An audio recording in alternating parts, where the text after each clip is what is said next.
In 2017, it was the end of a long era where Queen Karula had reigned in Djuma for 14 years.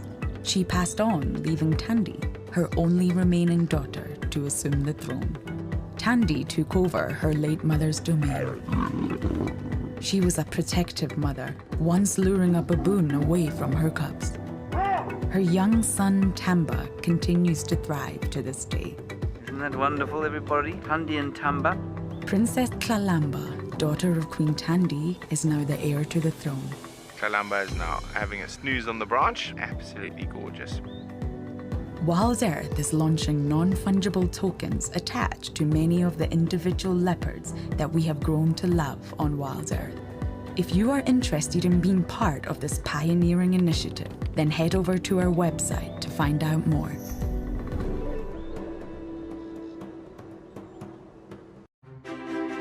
As a naturalist, it's really important that I stay up to date and up to breast with what's happening in the wild and in the world around us. The WildEarth app helps us do that and helps us stay abreast with the live interactions of animals every day. We're going to be here at Stony Point bringing you the African penguin story, and we'd love to see you on the app. See you on the beach. Wildlife trafficking remains a growing problem in South Africa, and often made worse by the way the media portray this complex issue. The Wildlife and Environment Society of South Africa, WESA, have recently embarked on a program whereby they train reporters to better tell stories of wildlife trafficking. In my community, wildlife conservation is mostly something other people do, and I would like to change that. My name is Iman Singli. I told people I met that the pangolin is one of the most trafficked animals on the planet. But what is a pangolin, they said? Why is it in danger? This is what made me decide that the pangolin story must be told. If we are to play a part in preventing the extinction of this animal, then we must all be part of the battle. A partnership between WWF South Africa and WESA, supported by USAID.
There you can see the head is down, so the eyes are actually pretty covered by the grass. The grass is so long it's actually almost taking me up to my knee height now. But their ears are constantly moving.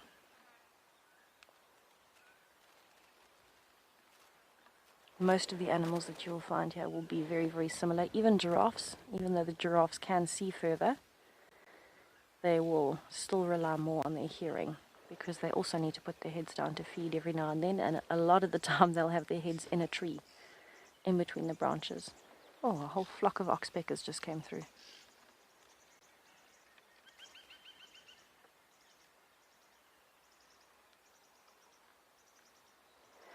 This is definitely one of the most elegant of the antelopes, with a very thin, strong form and the long legs. You can imagine why they are so fast. So there you can actually see in the background is the termite mound, and all of them are heading straight towards it. So the lambs are simply following the adults. And this is another skill that is very important for them to learn, is where is the best place to feed. Because impalas are lucky. Remember, they can eat as a browser and as a grazer, so they're a mixed feeder. They aren't limited like the wildebeest is to grass, or like a kudu is to leaves. They can eat both, so that's why they survive really well throughout the year. When there's no leaves, they can eat grass. When there's no grass, they can eat leaves, and they mix it. But a skill that they have to learn is where the best source of grass is, where the best nutrition is. And that's why all of those impalas are moving towards that termite mound. And in fact, if you have a look, you can actually see there's an impala climbing the termite mound in the distance there. And the reason for that is because termites are basically like farmers. As they are harvesting leaves and grasses, they're taking it down into the termite mound. There's a very nice warm temperature that's constant in there. It's humid, so there's moisture. And what happens is those plants start to decompose. It almost grows a fungus, and the plants start to decompose as the fungus processes the plants, and then the termites will eat the fungus. But what happens is all of that nutrient is being recycled back into the soil, and that termite mound is like an iceberg. You can see the top bit. The rest is a massive section underneath the ground. And so all of those nutrients moving through that soil, it's got a lot of air in it thanks to the tunnels. That means that all of the grass around the termite mound is a lot more nutritious than the grass here, where we are, close to the shady patch where we first found them. And so you can actually tell, if you look around a termite mound, you can usually tell whether it's been active recently, because the grass will be a lot shorter around those termite mounds. Very, very interesting, and that is something that they will only learn from following their moms around.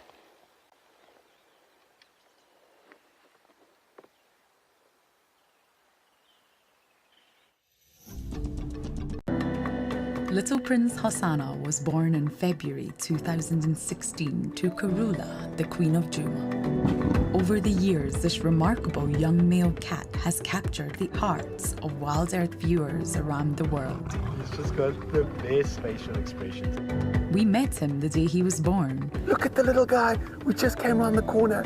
Enjoyed his playful antics, and watched his first hunt. This is incredible. That's probably his first solo kill. When his mother disappeared and was presumed dead, he was left alone at only 1 year of age. Remarkably, he survived against the odds to become an incredible male leopard. If you want to celebrate this cat whilst being involved in a pioneering initiative for conservation, head over to our website and buy a Hosanna token. Join me after the Sunset Safari on the 22nd of December, where I'll be explaining all about our new conservation NFT project. You'll be able to ask questions, and I'll be able to set out the whole plan of what we're trying to do. This will be the opening of our pre-sale window. Don't miss it. It's only for registered users at wildearth.tv.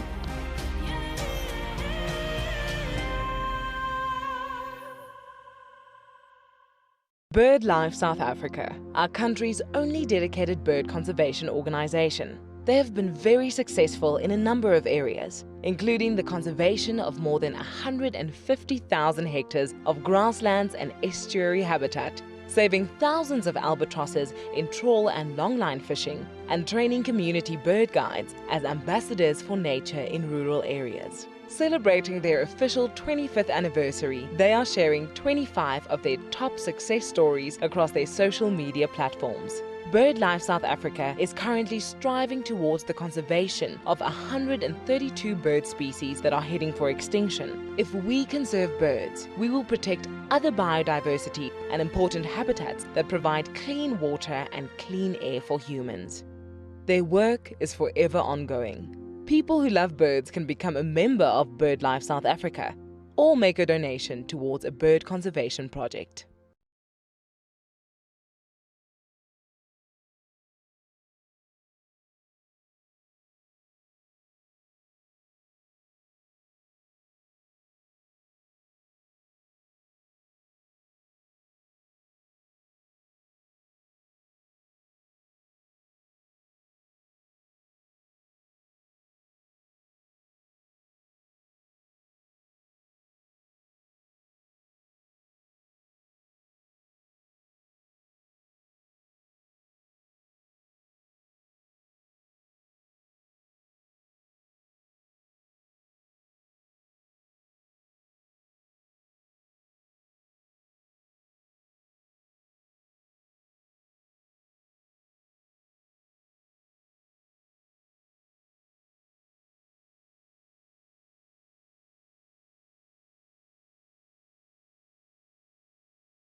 Well, we'll be finding Kalamba.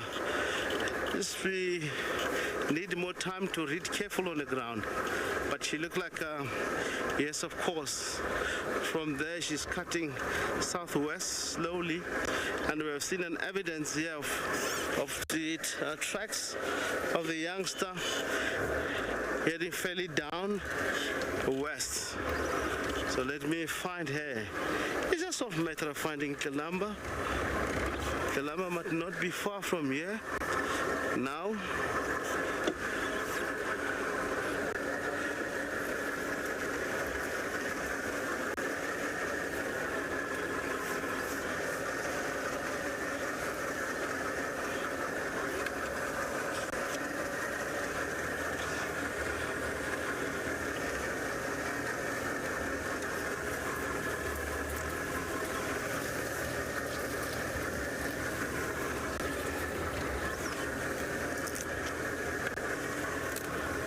And now the leopard might spotted us.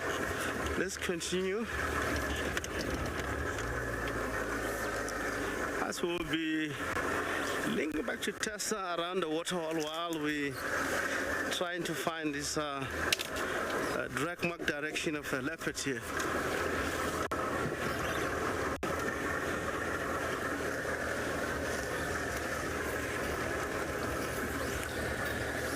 She's there.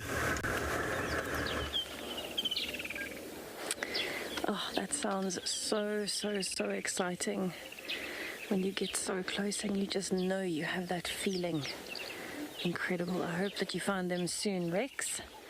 I have just arrived at Treehouse Dam and I'm hoping that there might be some elephants that come down, but in the meantime there are still a resident pair of blacksmith lapwings here. And it seems like they are enjoying the sun.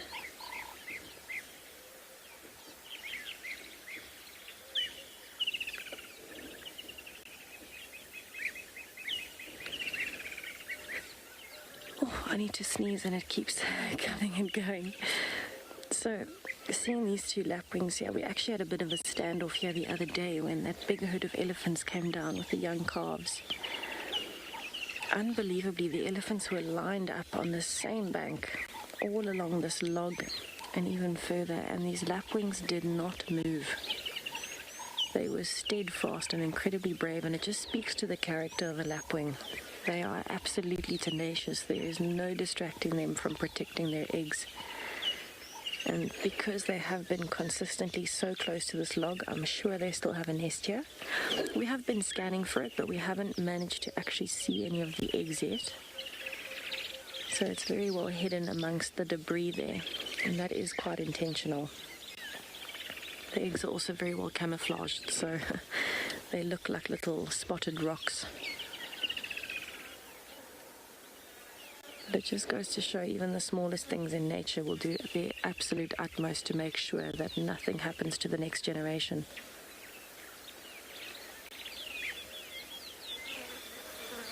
So I did hear an elephant earlier when we were up on quarantine. It sounded like it was fairly close to Treehouse Dam. And I'm hoping that we see them come down. It's feeling a lot more like 35 degrees instead of 28 degrees Celsius. So I'm sure on such a hot day, animals will be coming here. And even that impala herd, I'm sure, will make their way towards a dam within the next few hours. But the lapwings are actually being quite smart this afternoon with this heat that's going to bring all the animals here. They are making sure that they're not standing side on to the sun. You'll notice that they're facing either into the sun or directly away from the sun.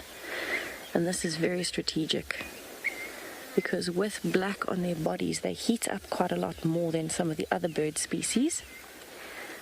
But if you have a look at the way they're standing, although it looks like there's a lot of sun on the wings, it's actually majority on either the front or the back. So it's a very small surface area that's actually directly exposed straight onto the sun. And that helps them in the breeze, especially right there next to the edge of the dam. You can see there is a breeze, the water's moving. It helps them keep themselves cool. And you'll find even things like zebras, wildebeest, impala will do this as well. They've got to try and decide the best orientation to the sun so that the least surface area on their body is exposed. And these lapwings seem to have it absolutely covered. Oh, wow. Maybe the nest is moved to just in between the logs on the surface of the water just about.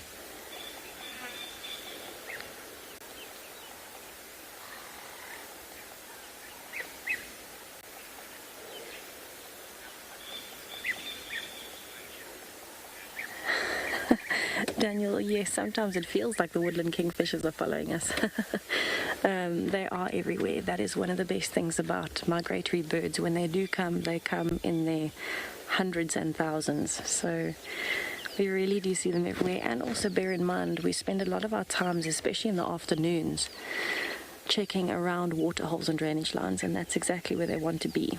Not necessarily because they're fishing for fish, but because this is where the most insects are too. And most of the kingfishers actually don't hunt fish. They eat insects like grasshoppers.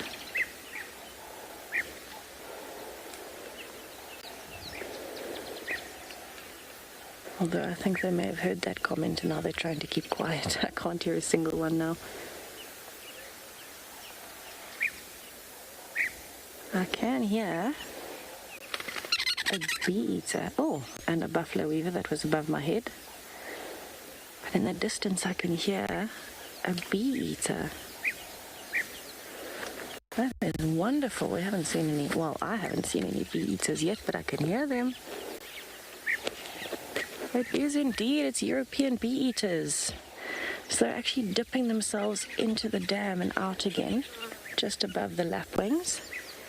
And they are perching on the dead tree opposite us. And those are my first European bee-eaters for the season. That is so exciting. There's quite a lot of them. And this one has had its dip and now it's busy preening. This is very, very typical behavior of bee-eaters, to be in a big group. They travel in groups. And they spend a lot of their time close to dams because they love dipping into the water to cool off.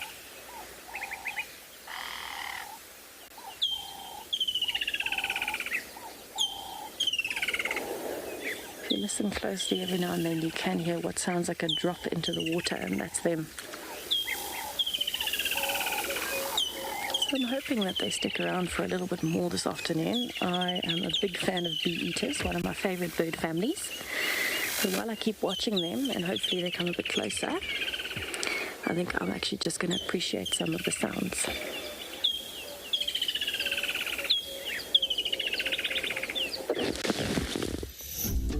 Our first morning view of Karula, and what a treat! Karula, affectionately known as the Queen of Djuma, was born in 2004 to Safari and Mufufunyani.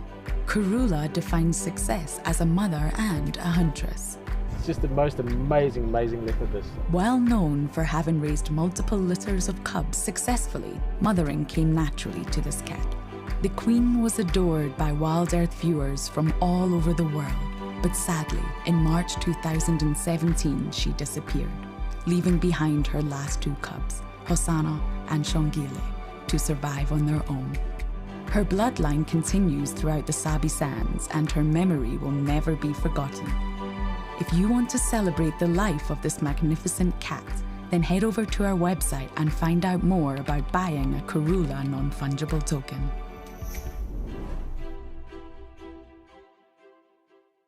I've always dreamed of Africa since I was a little girl. And then I just decided, you know what? It's time to come. It's time to just live the dream. If you want to go on safari with a WildEarth guide, whilst honing your bush knowledge and of course featuring in one of our shows, then head over to our website. It is so exciting. You're able to see the difference of what you see on TV to how much work it actually is creating what you see on TV. The leopards, mareeps. How could you not really fall in love with that cat? He's got such a personality, and you never know what he's going to do. Sign up to be a WildEarth explorer, and you could be making your first ever on-screen appearance. It's about just being together and seeing and enjoying the animals, and the great outdoors. It's just been a great experience. Certainly, if anyone's able to, dare to dream and come. This is incredible. Looks like vivid monkeys do sometimes go for swims. I heard something splash, but we couldn't see what it was in the long grass. Now I just saw that thing swimming there. This is incredible. I hope it gets to the bank. There are crocodiles in this dam. And looks like, you see that monkey climb up into the tree? Wow. Expect the unexpected here on WildEarth daily.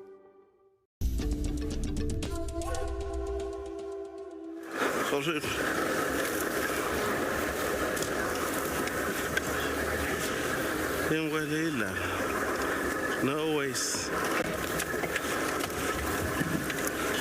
It's light and low fire.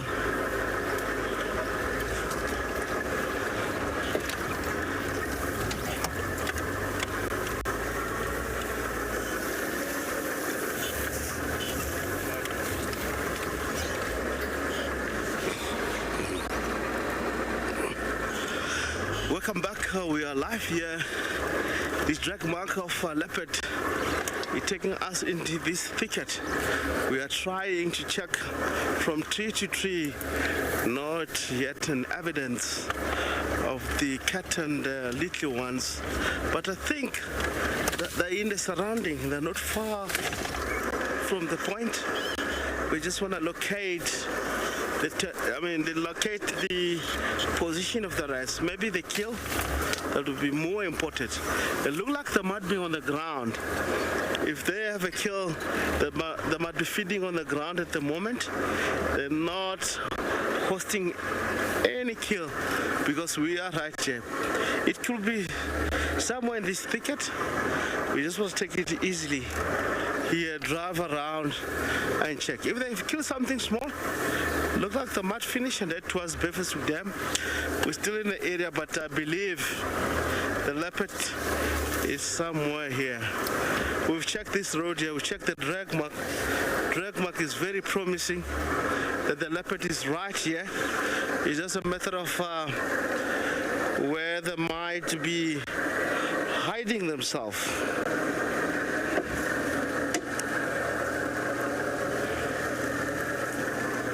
We'll do slowly and head towards the dam. Check them there if they're not popping out and try to work. There's a drainage line here not far from the area. Maybe she might be taking this kill hidden into a very thick habitat where it might be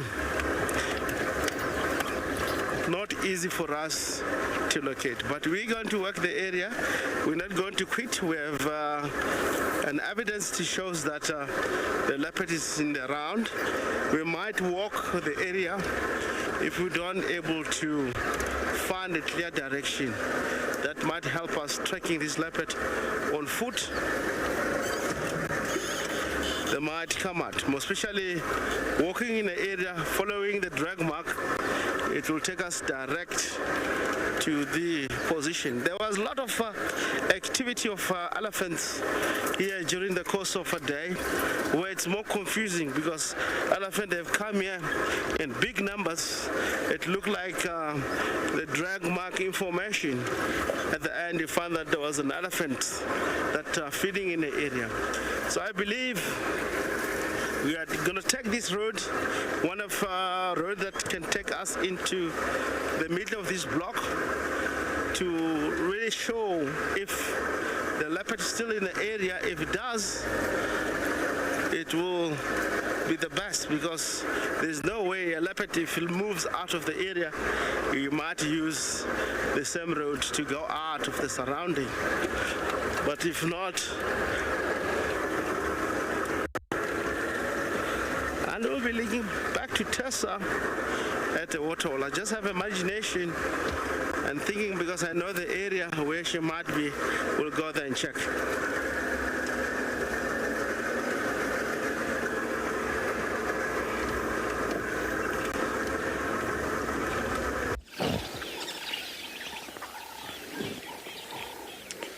So we are still sitting at the dam while Rexon is doing his tracking, and it seems like there is quite a bank building with cloud cover. And so we have actually got a higher chance of rain this afternoon than we did this morning, and I'm wondering if we're not in for a thunderstorm at some point. After such a hot day, it's probably one of my favorite things is a really beautiful thunderstorm at the end of a very, very hot day in the bush. Everything tends to build. So you can still hear there are a lot of birds that are active and calling. The bee-eaters and the woodland kingfishers have not stopped dipping themselves in the water, and the buffalo weavers have not stopped collecting branches and twigs to build their nests. So there's a lot of bird activity here.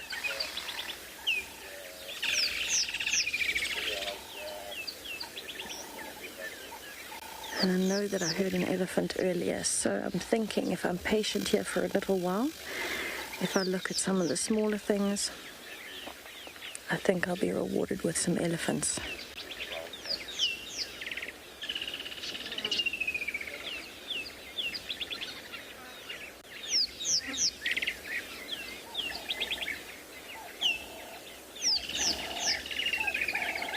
Shubal, that's a very, very cool name.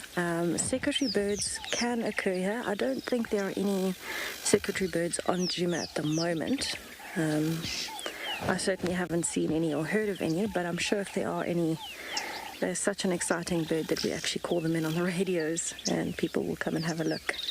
But at the moment, I don't think there are any secretary birds. The last time I saw any was actually traveling in the Eastern Cape. And before that at Ngala and some of the bigger open areas. They are such a unique bird though, the way that they hunt, standing on snakes and using their long legs, it's unreal.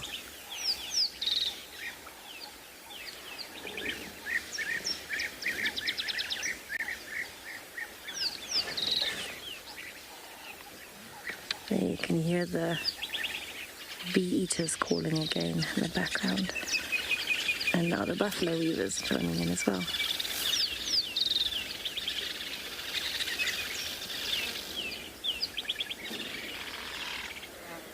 So we have had a look around here. There were actually tracks of a male leopard coming towards Treehouse Dam from the far side of the dam that you can see.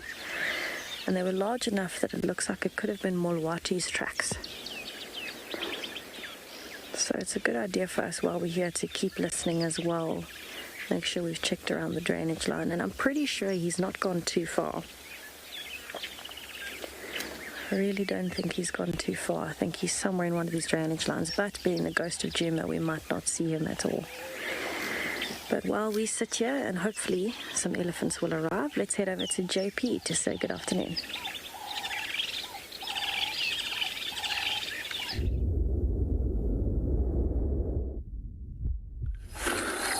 Good afternoon and welcome to Eco Training Prylands. We're out and about again after we had a few days of bad signal, after we had a very bad storm that came through the area. And we just located on a bull that's busy drinking and also having a little bit of a wallow. Let's go and see what he gets up to. So my name is JP Leroux, and behind the camera we've got Owen. We're just going to follow our elephant and see where he is heading. Quite often coming towards water, they will test the water, and he wasn't happy with the little section over here, and now it's moved off where the water is most likely a little bit cleaner. I'm just going to reposition the vehicle, see if we can get out here. So quite often what they will do is they will actually go to the positions where there is actually where the wind is coming from, so that they know that the slime and molds actually get washed away from that side or blown away from that side of the dam. I'm just quickly going to focus over here, get myself out of here. Same time as we are driving out, I'm always keeping my eyes open that we're not driving over anything. You also always just check that you're not driving by accidentally over any other vegetation other than grass itself. You also have to be very careful that you don't have tortoises and things that are maybe lying up in the grass.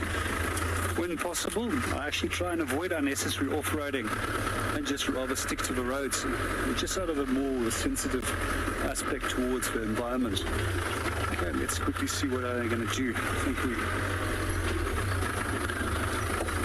that's maybe just going to stop over here. Let's see if we can view him from here. Otherwise, we're going to battle to get a good angle at looking at him. It's now moved into the water. Quite often you will see that they actually move slightly deeper into the water, as the water tends to be slightly more cleaner into the center. We just also had a woodland kingfisher that just plunged bathed quite close by to him and picked off an insect off the side of the water. When we saw this bull first a few minutes ago, he actually stopped and he actually started looking at us for quite a while. And he actually pretended to feed. So he was actually just watching us, making sure that we actually don't hold any form of threat to him. Once he was relaxed, and then he came straight down to the water and then started testing the water's quality. Let's sit and watch him and just enjoy the silence of the environment and listen to the different insect calls as well as birds that are calling in the background.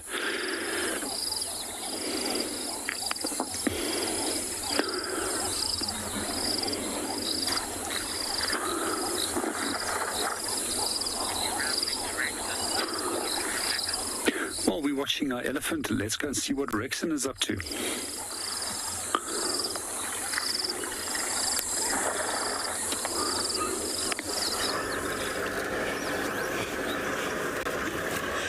Welcome back. We're right here in the area where we believe the leopard might be. We'll try to go a little bit. We have information here that this leopard might be hiding away from us, the same spot where we are. We just want to position ourselves. We have a surprise that we need to show you in the tree here.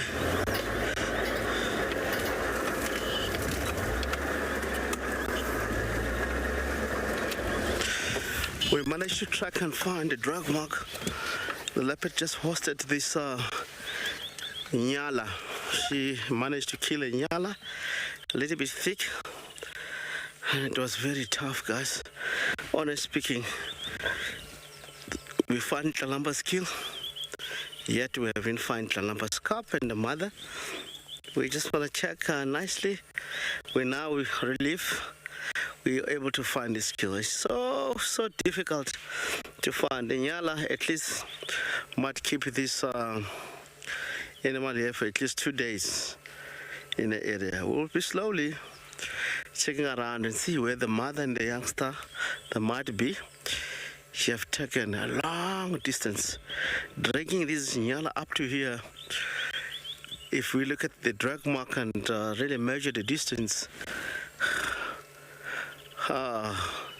around at least 350-400 meters. And of course, let's cut back to one of the location and try to slowly check in the area looking for Tandy.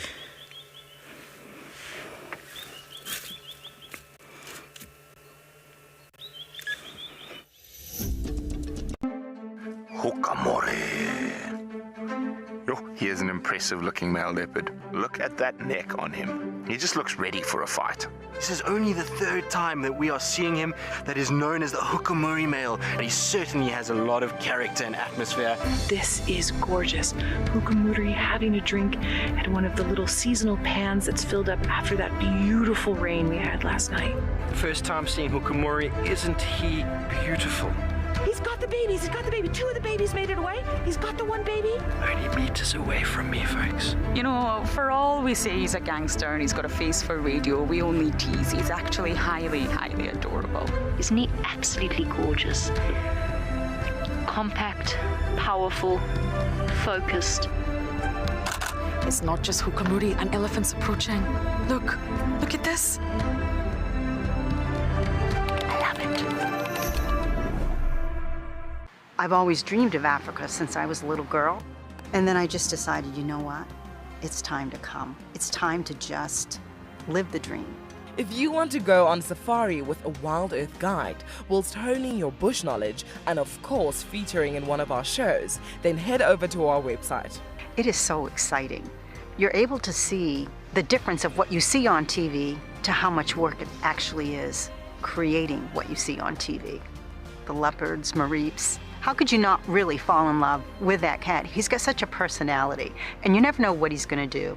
Sign up to be a WildEarth explorer, and you could be making your first ever on-screen appearance. It's about just being together and seeing and enjoying the animals and the great outdoors. It's just been a great experience. Certainly, if anyone's able to, dare to dream and come.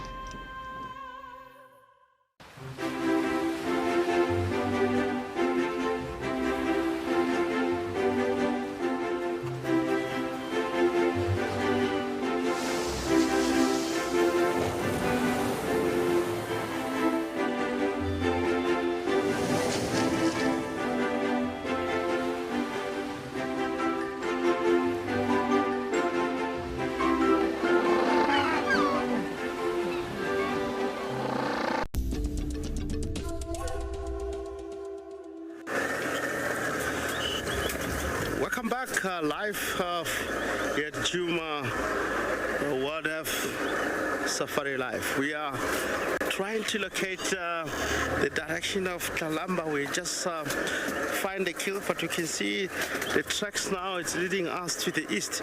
Possible she might be going down to the water. We would like to concentrate on this road. We want to catch Kalamba moving with the cubs, but we now know at least where she might be. And really, after eating here for the rest of the day, it's very hot.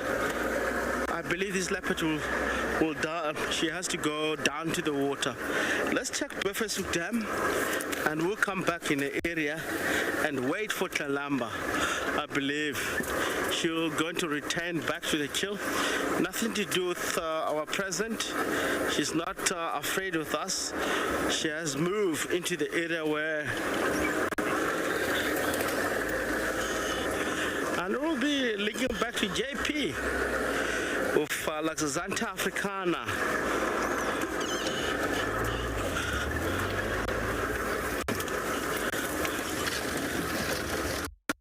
Maybe. Back to Pridelands, we still with our elephant bull. It's almost like their behavior is always predictable when they do come towards water. We always see that they firstly accelerate, they become very excited as they approach water, then they go and test the quality of the water, drink, and then to go and mud wallow directly afterwards.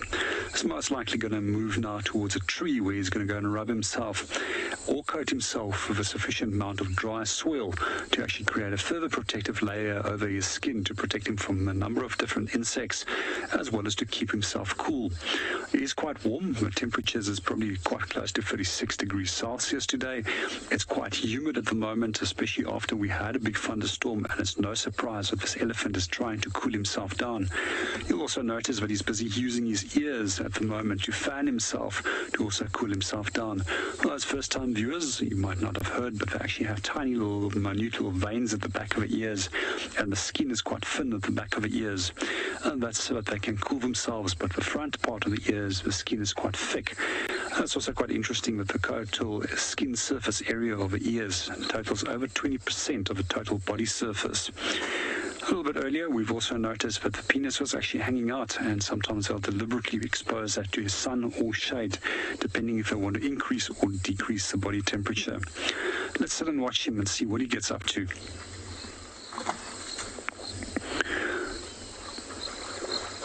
At the moment, we're also pretty cautious of a lot of the bulls in the area. We've had quite a few tricky individuals lately, and a lot of these bulls are currently in must. We did notice when he approached that there was secretion coming from the side of the temporal glands. However, there was no urine, that was stains on the inside of the legs, which would have suggested that he's definitely in must. Hello, boy. What are you up to? He's coming closer and coming to have a little bit of an investigation, see what we are and what we're doing. There's no signs of aggression or anything that really concerns us at the moment. I do talk to them that they are aware of us and that they don't stumble right on top of you. And I also use fairly consistent voice. If you have a lot of sounds going up or down, that actually might startle the animal. And if you are quiet and you then suddenly start talking, that's when they really get a little bit cranky sometimes, because they do get a fright. I'm just going to continue talking, but he just remains aware of us.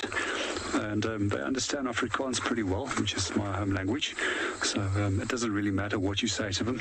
But yeah, wat maak jy? Geniet jy yourself. Just saying to him, is he enjoying himself and what is he busy doing at the moment? Just look at how he's kicking that mud and that he can loosen it up. And then he takes his trunk and then actually throws it towards his body, right in between the legs, where a lot of those parasites actually go and lodge themselves.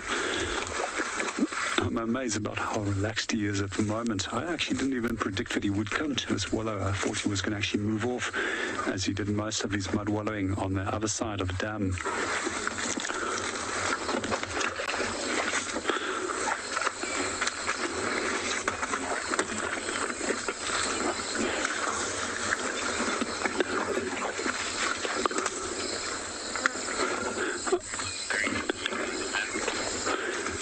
Very happy to be back. It felt like ages since the signal problem started occurring after that storm that came through. We're so happy that we can be out here again and actually do a few drives and get a few segments in. We hope that weather is going to stay in our favor, that we can stay out as long as possible this afternoon. I'm really enjoying watching this elephant at the moment, and I hope he's going to stay here for us for quite a while.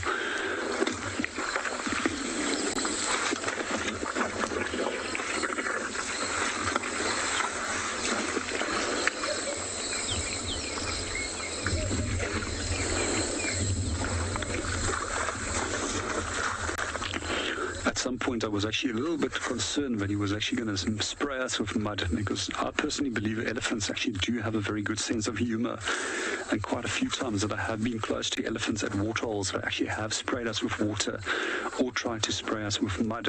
I've also seen them doing that to impalas as well as a host of other animal species, which hey, and almost did get us. Spray them with mud, but it wasn't deliberate in this process. But yeah, I will spray them with water and then chase them off. I've also seen some really old cranky bulls that tend to actually chase away every other species that does come to that waterhole. And the reason why they do that is they want to make sure that that waterhole is theirs. They chase away any other bull coming there, and they just wait for cows that are hopefully in estrus to pop in at those waterholes as well. A few years ago, I also had an elephant that decided that he was going to ambush us when we had a drink stop. He chased us off, we got into the vehicle, and we gave him some distance, and then decided that he was going to start playing with our cooler box. Eventually, he flipped the lid of the cooler box several times, and every time that we tried to retrieve it, he actually gave us a little bit of a chase. Eventually, we got lucky, got our cooler box back. While we watch him, let's go and see what Tess is up to.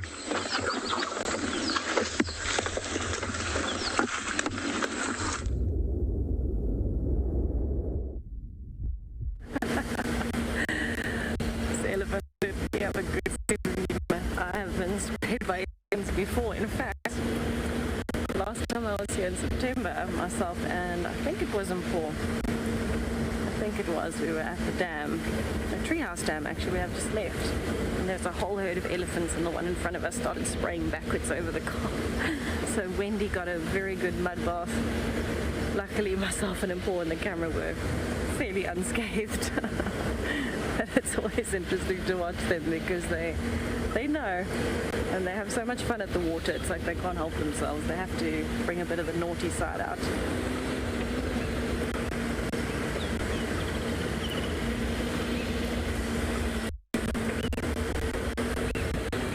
So I can definitely see there have been elephants around here, because there are quite a few broken branches.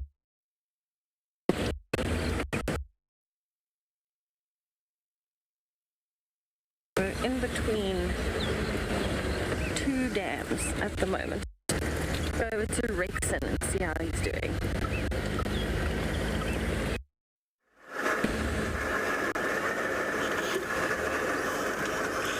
We come back here, we just managed to get here in the drainage line. Maybe we might see something.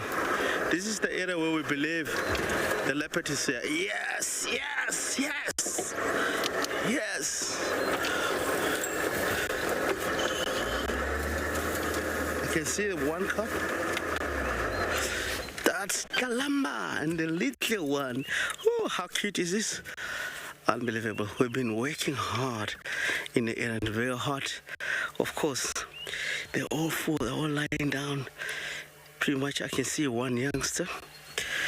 I hope you can manage to see that. My direction is very clear. Tracks of Tlalamba, Dragmark, and find the leopard. She's lying down, resting. I believe it will be time now for Tlalamba, soon it get dark. Try to take a kill in different direction. Where she have a host a kill, I don't think it will be the best area for a leopard with the cubs. Yes, the cubs might be safe in the area. If anyone want to worry, she has not chosen a drainage line. It even confused us. We had, having masters of trackings and understanding of animals' movement. Of course, it takes me nearly 30 minutes, 45 minutes to figure out exactly where the kill is. That shows you, if I get confused, Ahina will also get confused, because the way she have dragged the Nyala up to here, there is no much information apart of the road where she have crossed the road. Tall grasses, she have done this early in the morning. They were all wet. The grass are all bounced back at the moment. They've closed that trails of drag mark. So tracking leopard in the tall grasses, if anything happened at night or early part of the morning, is a nightmare. Believe me, it's not an easy access and not an easy exercise, of course. Mupo, you see that? You see the youngster? Yeah.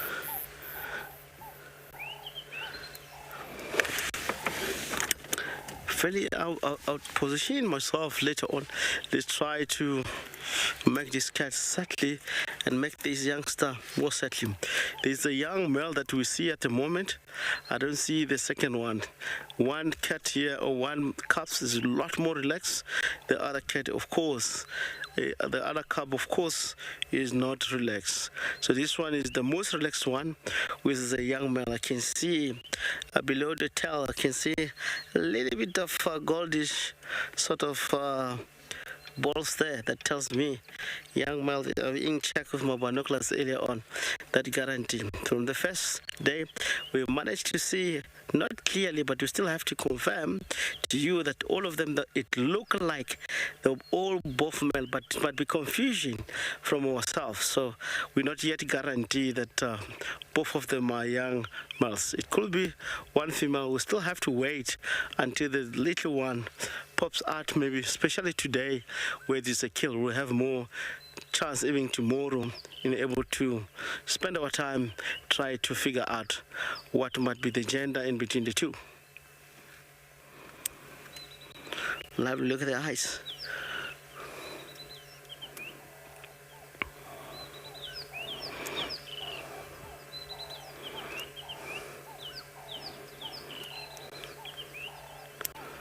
Wow, unbelievable. We will spend time with both Tlalamba. We know that Marids and Tande, they've medical inside Chito property, but this is more beautiful. We'll give more chance. This is very, very important, because viewing this youngster at the same time, we're in a process of habituation of the leopard, so it cannot really get relaxed with that spending time with the little one. Oh, the little one coming more to a little bit up, as you can see, Mupo.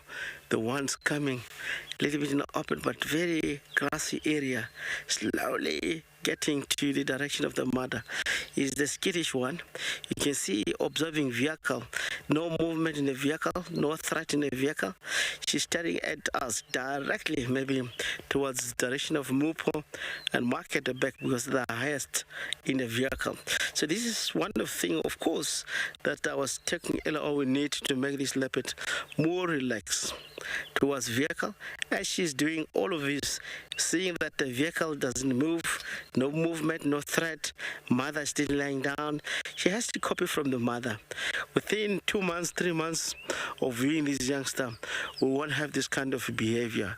She'll be more relaxed. Otherwise, if you don't do this, we'll end up having have leopards like Moluwati in the area where it doesn't stand in front of the vehicle. You just run away all the time.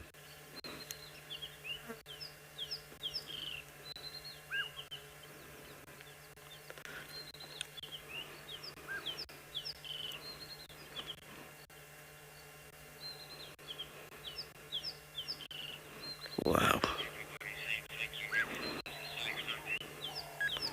Thank you for comment. We all appreciate. We all love, your comment. We all love your questions.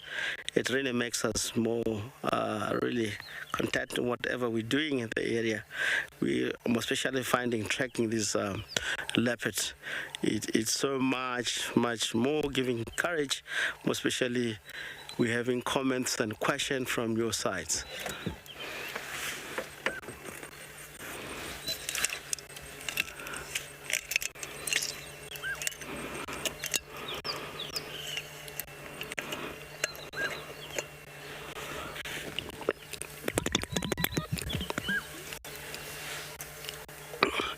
The capture shows earlier on that being so nervous, it shows even if lions or hyena gets into the area. This is sort of the habitat that they can get in.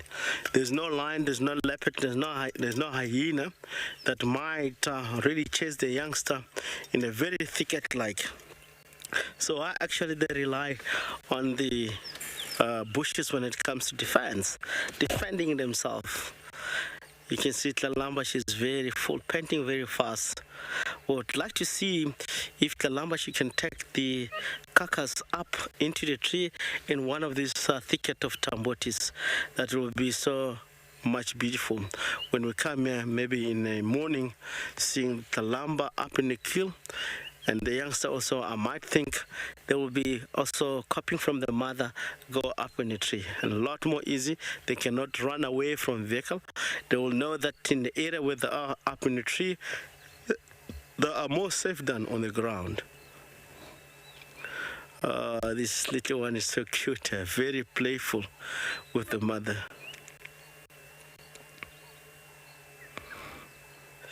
The brother is coming slowly, he's gonna join. You can see her mother and the other brother is not even afraid with vehicle. I don't know why she's having this kind of attitude. Very skittish, maybe it's just because inherited from the father. Father is a lot more skittish. He's a very wild leopard.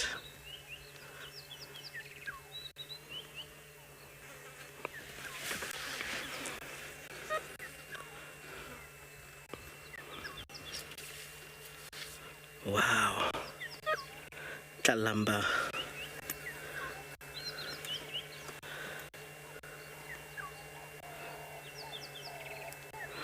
It's very well blended. If you look at the shadow and all this grass, the youngster can be so well blended in the area in a degree where you can, even walking in the area, can pass this youngster without seeing it in the area.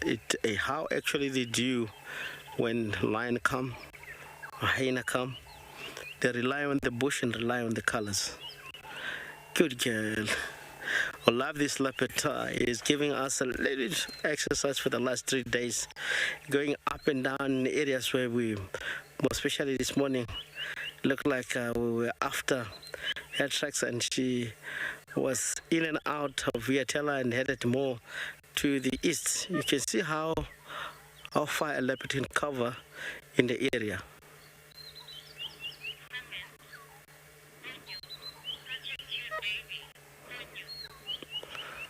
Onyo, commenting about cute babies. Onyo, they're so pleasant. They're so really, this is the gift. This sighting today, honest speaking, seeing all these cubs, now they're gonna relax and entertain one another, but especially if they can, a mother able to move in a little bit more open. This area where it's a middle stream of small drainage line, where it's quite a lot of grass, a lot of cover. We don't see that much perfect, but you can see both of them together and the mom, they might be on one frame. So this is how actually cute the youngster. And oh look, they're playing with the brother and the mom, and trying mean, all those skills that she's trying to develop at the moment is how actually when the lion fight or when the leopard fight or when the leopard hunt something big, she uses all the skills that she might use tomorrow. We know that the one that I've joined now is the one that is more to the right. We'll try to concentrate more on that one and see if we may be able to identify what sex it might be. And I can see, oh, lovely. It's now running away.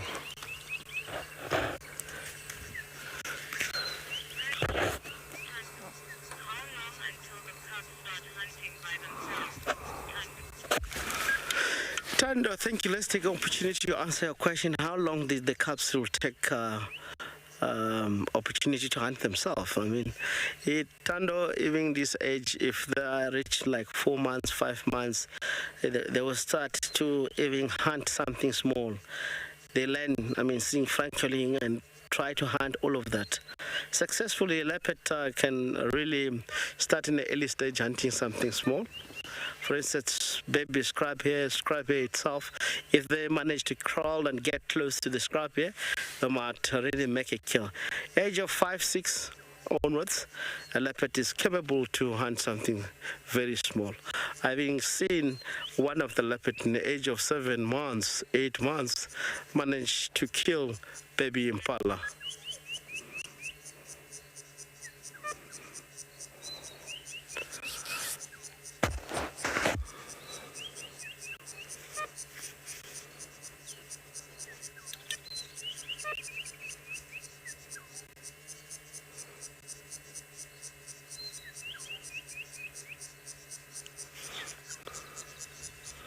She's slowing on back. Maybe she might go to the direction of the kill. Maybe she's just changing the location. Go a little bit more west because it's more covered, more shadow in the area. And the cubs follow. We'll stick with this leopard until we're able to see her going back to the kill. Maybe she might really take the kill up into higher trees where we can able to view clearly when it comes to the cubs and the mother. Let's try to reposition ourselves. I can see it looks like she's coming back in the area. We'll have to wait. I can see the tail. Tail's up. We will see how. Let's position ourselves, then we can get a better view where she's coming. Oh, she's coming a little bit up. We'll have to wait and see. Look at the youngsters, they're all going to follow the mother. Wow, great. She might lie down or go back towards the kill. She sees that the sun is going down. It's time for her hyena to get active again in the area. So she might be more concerned with the position of the kill. Of course, she has to move the kill, maybe drag it up into one of these trees that in the area. Or try to be a little bit quiet. Maybe the youngster will follow the mother. Yes, one youngster coming. The relaxed one is always copying from the mother. Whatever the mother is doing, she follow behind. Look, all of them, they're very full. They have a 10 on the kill. They've eaten on that nyala. Oh, what a beautiful cat.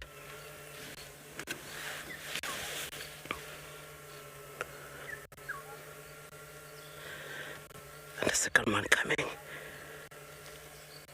She'll be more concerned about the open space, but she has to follow the mother. And we're not going to start the engine. We'll let this youngster go and join the family.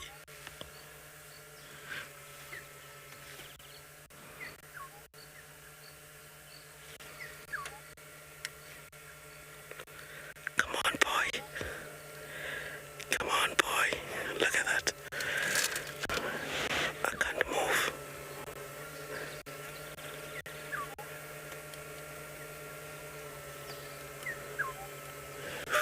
Very, very nervous. But we'll wait for her or him to cross to the other side. Otherwise, we cannot really try to get in between the mother and the little one. We have to be patient. We'll join the rest of the... we're going to join to the... the keel and the leopard. We just want to wait for this youngster to cross in a gap. Maybe it might be very low. Yes, she's already crossing. I can restart the engine and try to move.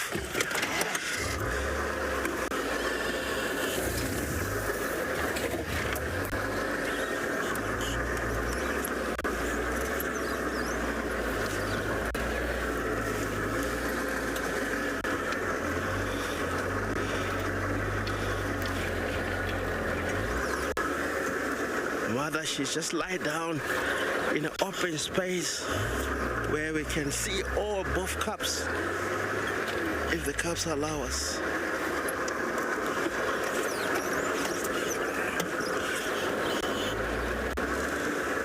I'm so excited. Guys, we will be looking back to Tessa while we're still positioning our vehicle to the better view of this leopard.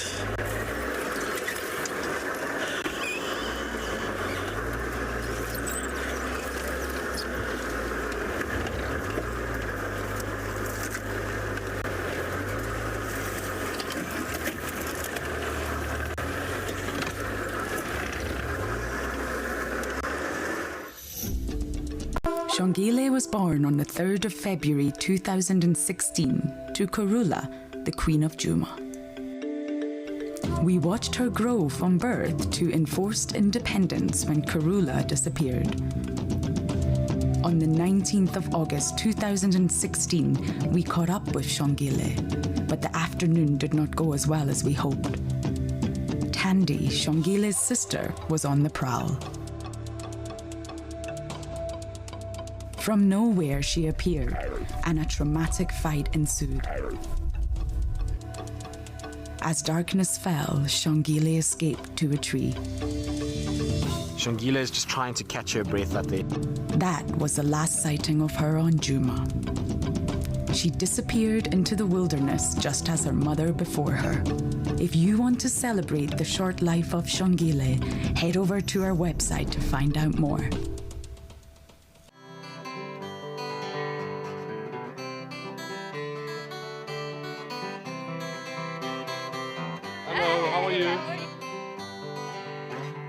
We baba swatike emsabeni, we baba babansati banhlupha, we baba abafika endlini yami awungathi bangafike kathitimela, we baba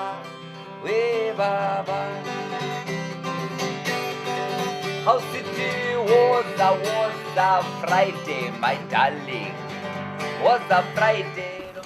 This is that one, I don't know if you've seen guys make soap out of the leaves. Yeah. Hey, my sweetie, what's a Friday?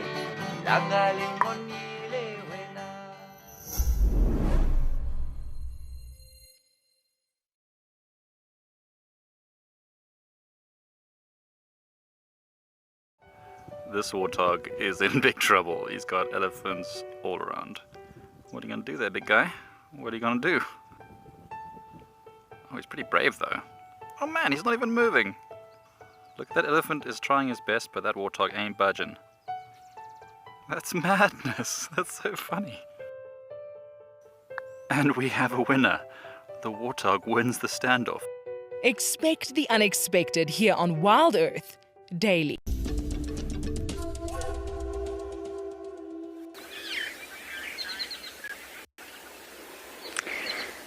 So this seems to be a rather large and old matriarch of a very wet and refreshed elephant herd. She is leading the way. She actually looks pregnant. And she's got a smaller herd behind her with some calves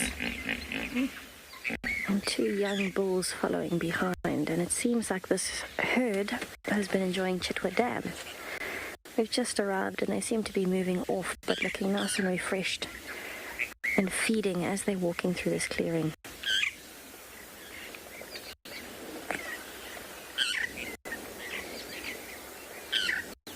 So they are stopping every now and then. It looks like some of them occasionally are starting to sand bath. They're picking up little bits of sand and throwing it over their backs. But, you know, it's quite interesting. The little tiny calf has been trying to imitate them. So it's walking very closely in the middle of the herd, but as they're doing things, the little calf is trying to do the same. Part of that very fun learning phase.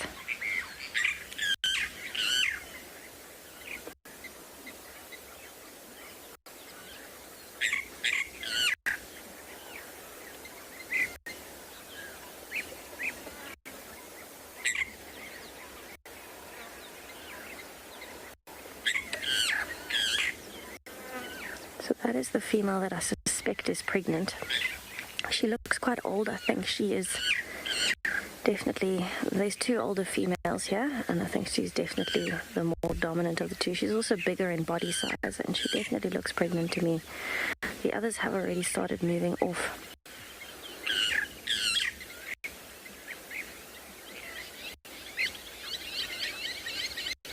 So what they've done is they've actually, as they've been walking, they've been looking for the fresh herb layer where there's a lot of thick green grass from the rain. And then they'll stop and feed on those pieces, and then they carry on walking until they find the next patch.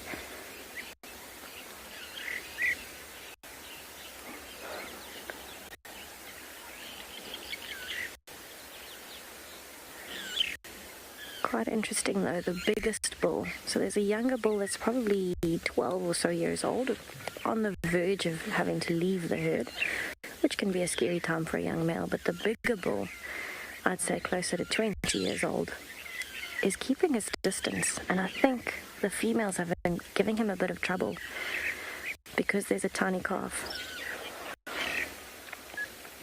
And so he's keeping his distance, but every time they move a little bit too far away, he stops feeding and he follows them. And so that gives me an idea that one of the calves might be coming into estrus sometime soon, and that's why he's following behind. But while we watch them move off through this clearing, let's head back to Rexon with Kalamba.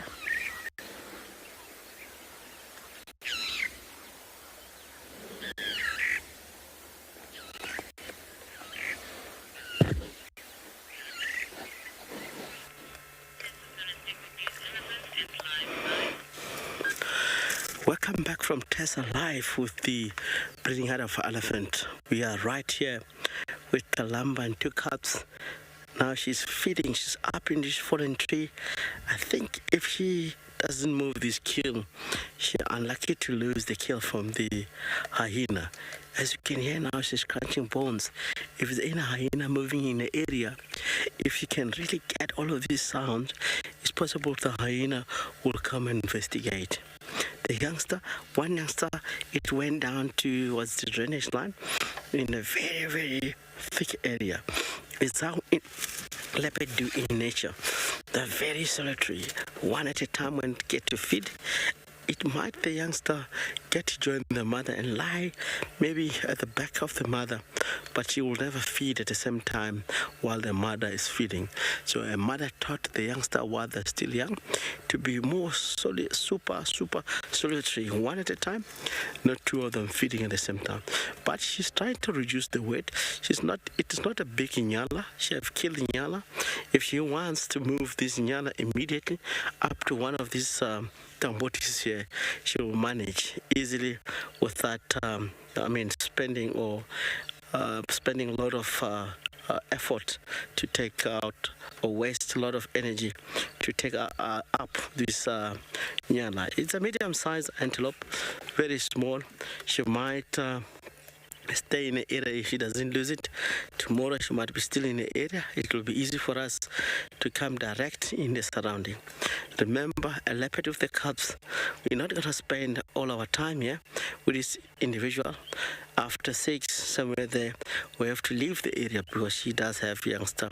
Vehicle activities might really attract other species as far as hyena predominantly in the area because the hyena population is so huge in the surrounding. Of course, another leopard is not a big deal because the mother can sort out that situation.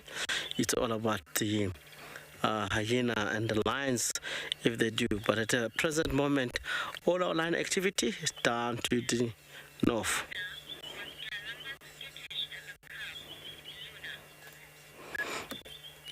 Luna was asking if Talamba was skittish while she's still a cub. Not at all, Luna. Talamba born in a conservancy of Djuma, where we always get to see Talamba. What I know here, the combination mother and the father. Father is very skittish. As you can see in these two cubs, this one cub present Mlowati to the best, and one cub present Talamba to the best. One of the cubs here, the male that we have spotted, he is more relaxed. The other one, we're struggling to identify. Maybe it looked like it could be a male also, but I can't confirm yet. It can happen that inherited from the father, and the other one, of course, inherited from the mother. Talamba, she was so relaxed because she's really offspring of Tandi and Tingana. And Tingana he was a very relaxed leopard from the beginning. He was so skittish, but at the end, once he became dominant male, he relaxed himself around the area. Tingana was so relaxed to the degree where he came close to a vehicle, like as you can see Talamba doing.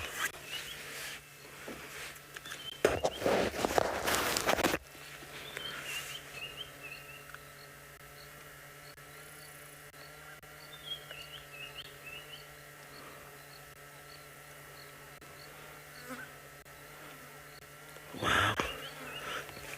One of the youngsters might be underneath the logs.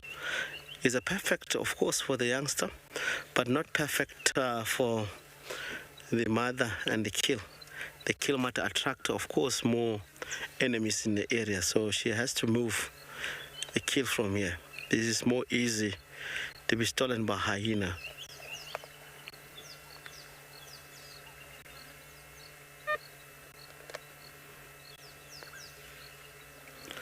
Now, most of people are very concerned about the safety of the cubs at the present moment while they're still young. But the look of the thing, I guarantee, I've observed a lot with these particular individuals. They're always in the thicket. Even if the mother really have put these carcass here, I've seen these youngsters, they are situated in a very thick bushes, where if other leopard comes or anything that comes there, will deal with the mother first, and the cubs will manage to hide in and remain in the thick, and it won't be easy to find them. So whatever's going to happen here is for the mother maybe deal with the hyena, lose the kill, and later on the mother will rejoin the cubs. And the hyena won't be so much interested with the cubs. Even if they get a scent of the cubs, they will be interested to demolish the carcass and really take the carcass, drag away. If they stolen a kill from a leopard, in the area where they find the leopard, hyena cannot feed on that spot. They will run away with the kills. Is how actually the cubs in nature get to be safe. If they eat the cubs right, eat the carcass right where the cubs eat, they might start to investigate that area, and the cubs might be so much vulnerable. And the reason why hyena take the kill and drag it away, they get more excited once it's a kill. They need to move away from that spot, knowing that it could be another hyenas that might be coming into particular area, because the way they found out the carcass, the other hyena might follow the drag mark into that surrounding. Look, she's looking now and then to the other side of the drainage line where we cannot see. She might have had something walking there towards the cubs, you never know. Or it could be hyena, it could be anything that might be in the surrounding. It could be impala that they haven't noticed that there's a danger in the area, start to move on the other side of the bank, heading towards the water. We are eastern side of Befesuk Dam, which is area, it will be more active. It more, of course, attract hyenas, attract anything, because from the water hole they might get the scent of that leopard if she's been in the water with the cubs and start to follow that.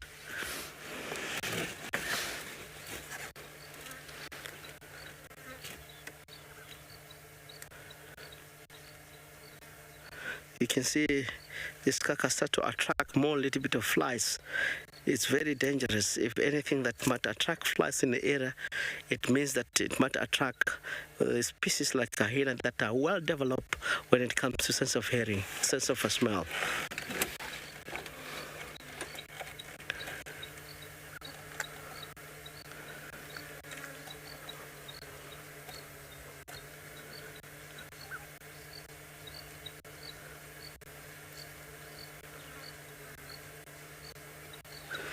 really get more proud about how actually we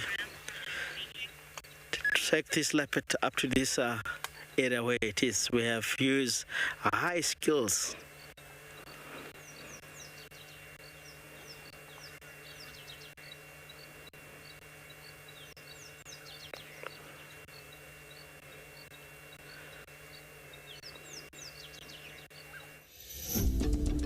In the woodlands of Djuma lives a lion pride with a taste for buffalo. Look, look, look, look. The rest of the pride needs to come in as well and help this female. This is insane.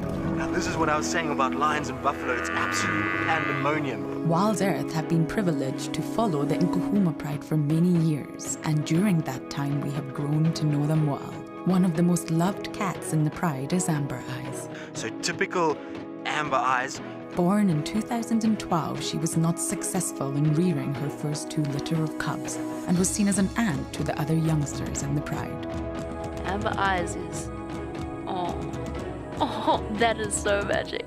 Then eventually, towards the end of August 2019, we found her with 4 tiny cubs of her own. If you love the Djuma pride and want to celebrate their lives, head over to our website and buy a limited edition token for specific individuals within the pride. Hello everyone, my name is JP. I'm one of your WildEarth eco-training bushwalk guides. So for many years you've been watching WildEarth directly from your laptop or computer. However, now you can watch it directly from your connected TV, your Apple TV, or from your Roku box. And if you are like me, always busy, you can now download the WildEarth app and view it directly from your mobile phone. BirdLife South Africa, our country's only dedicated bird conservation organization. They have been very successful in a number of areas, including the conservation of more than 150,000 hectares of grasslands and estuary habitat, saving thousands of albatrosses in trawl and longline fishing, and training community bird guides as ambassadors for nature in rural areas. Celebrating their official 25th anniversary, they are sharing 25 of their top success stories across their social media platforms. BirdLife South Africa is currently striving towards the conservation of 132 bird species that are heading for extinction. If we conserve birds, we will protect other biodiversity and important habitats that provide clean water and clean air for humans. Their work is forever ongoing. People who love birds can become a member of BirdLife South Africa or make a donation towards a bird conservation project.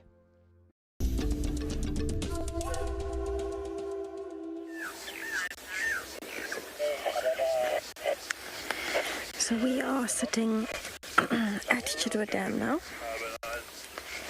and it seems like it is very, very active here this afternoon. I think it's been so hot that a lot of the animals have been coming down here. You can see the cloud cover is actually clearing. It was building quite a bank. Now it started spreading again, so it looks like we're in for another warm evening. And the animals are certainly taking advantage of that by being out and about this afternoon.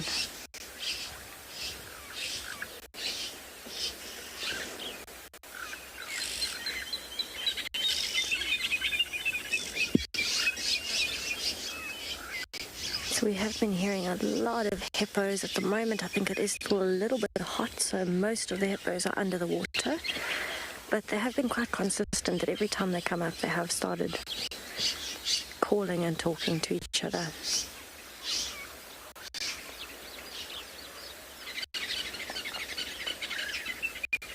So you can hear the red-billed buffalo weavers as well. They are very hard at work this afternoon building their nests. And you can see the collection of nests there. Every time I come back, I feel like there's more and more that's been added. Gives this tree a lot of character in the middle of the dam.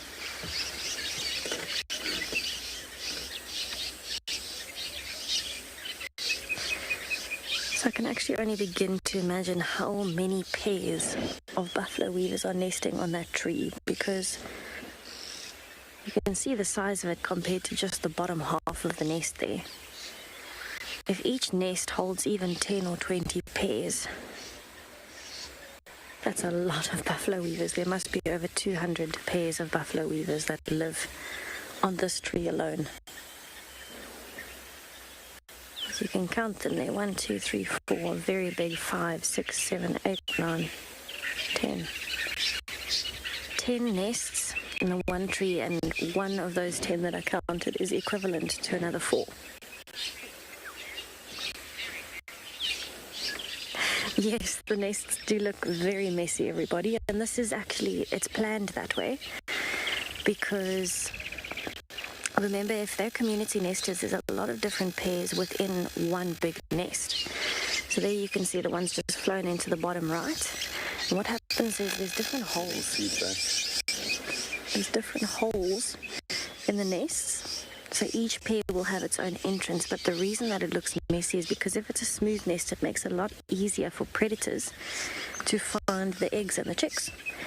And so instead of making a very smooth nest, buffalo weavers will go and find thorn trees and things like that. They'll collect the branches, and then they will stack them together to make chambers with entrances, but with quite a rough exterior, and it stops a lot of predators from being able to land on the top of the nests, but also from being able to smoothly gain access to any of those entrances.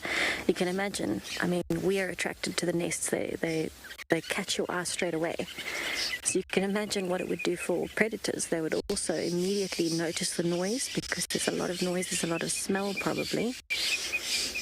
And it's just very, very eye-catching. And so the best way to protect yourself from that is to, one, be very, very tenacious when something comes along. Mob it like crazy, call like crazy. Try your best to deter it. But two, build the nest in a way that makes it more difficult for predators to even access anything. So it's quite a smart move, although it looks quite strange to the eye. I think it adds a lot of character, for one, definitely for photography, I know that much. And number two, it's just, you know, survival is quite important out here, I would think. And so they need to make sure that their nests are not disturbed.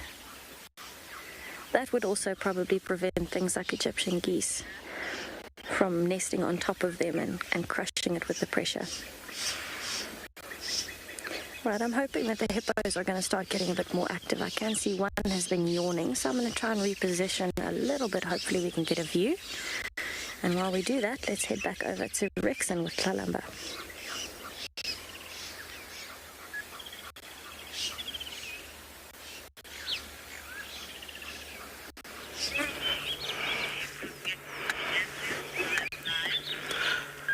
Welcome back live from Tessa. We're still live here on Djuma Safari Live with the Kalamba and the cubs. At the moment, you can manage to see Kalamba. The cubs or a mother is just repositioning the kill, is what I was concerned about, because the kill looked like it's hanging from both sides.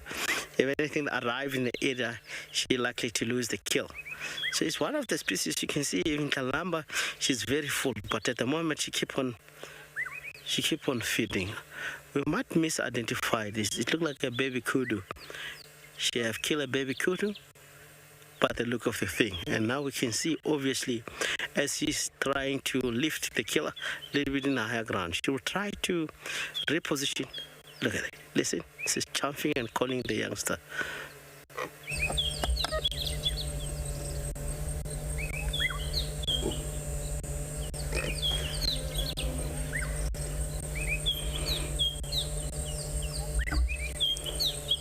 Sound that come out from her mother, unbelievable. She's coming down. It's now time to join with the youngster. We'll stay with her.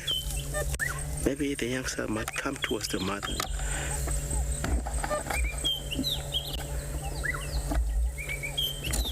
Leopard is one of the species. They're like lions. They gorge themselves. They eat much of the carcass, even if they're full. The reason behind that, because they don't know what's going to happen. And the digestive metabolism of this species, especially in a very hot weather like today, it digests very fast. And they can move at any hour, heading in the direction where they need to go.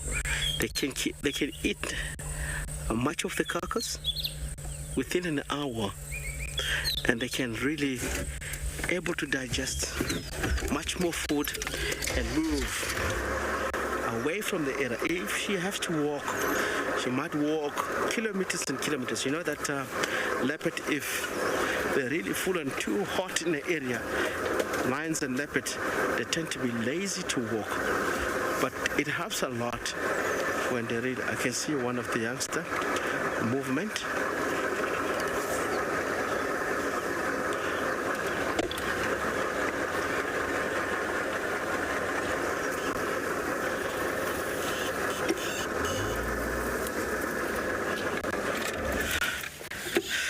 The mother and come in the same position, same spot. When we arrive here and find them, look like they really trust the area because it's quite a lot of sparky thorn thicket more towards the west of this leopard.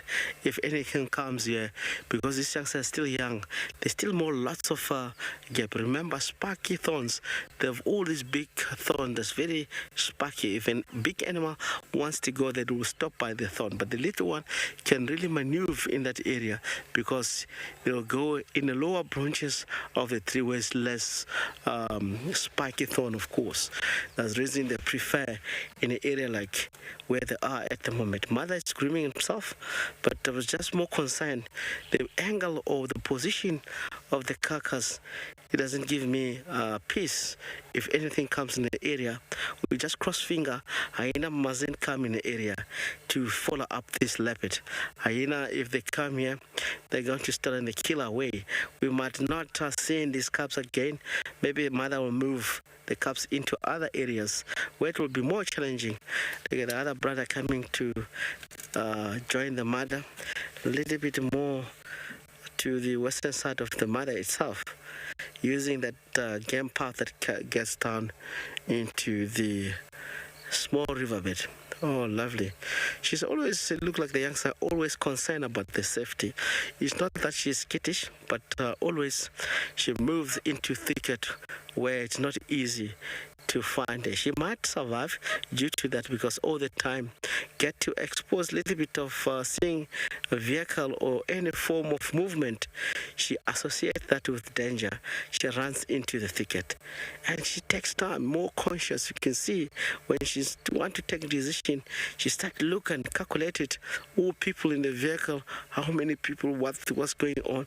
The other youngster is always on the side of the mother. Look at that. She's looking direct to the cameraman and myself as I'm speaking. You can see the eyes direct to us, calculating and know. She can see right to our eyes.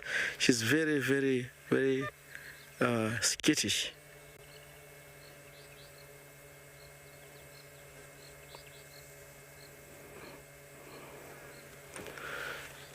Oh, happy now. So John, the mother, was to get close to the mother. She's more confidence. And she have left the mother while feeding, but that I cannot blame because it's in the nature of a leopard. One leopard feed at a time, and the rest have to go away in a safety point.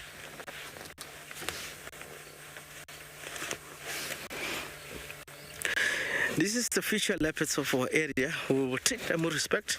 We're going to put one vehicle at a time. We've been here this afternoon, located them, tracking them. If they are going to be in an area, we might swap vehicles. It could be Tesla that comes in, it could be one of a game drive vehicle. Of course, it will be one vehicle at a time. So that is more important because lots of movement of vehicle, it might create a very huge danger to the youngster.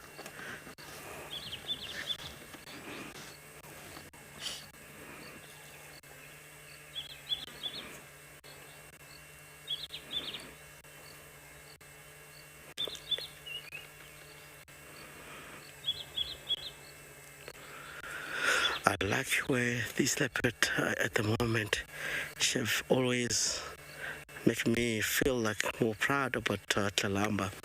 If I calculated areas where I've sighted Tlalamba, 3 sides, that really gives me that this space of no doubt that the mother, of course, this time of this second litters, she shows how care about the youngster. So she have that, and she'll be the best female, I believe, more than the mother. I know that Tandy in the area, she able to raise If you have 2 litter, you're likely to lose one youngster and able to raise one youngster all the time. But if I look at Kalamba, the way, the movement of this cat, where she moves and where she selects the areas where she might really join the youngster with the kill. She kill something and drag it for long distances and put in an area where it is very highly saved for the youngster, of course. It reminds me the female called Kurula in the area. She was so good on taking care of the youngster, and area where she moved quite a lot, it will be the area like what Kalamba doing. More safety first as she moves around the area. You can see that the youngster a little bit irritating the mother, try to growl and try to discipline the youngster. It could be, I'm not sure what they're doing there, maybe playing or fighting or trying to bite the mother. I can't tell. It's a little bit thick here.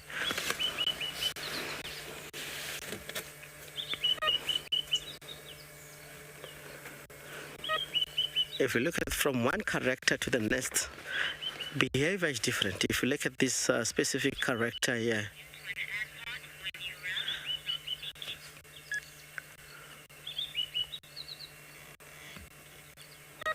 checking Kalamba and Tandi, there's a huge difference when they have youngsters. Tandi is zero tolerance from vehicle. Kalamba is a lot more relaxed.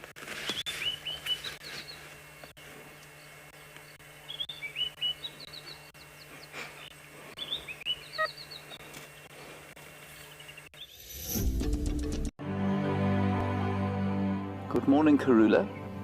How do you do? Lovely to meet you. Oh, look at that.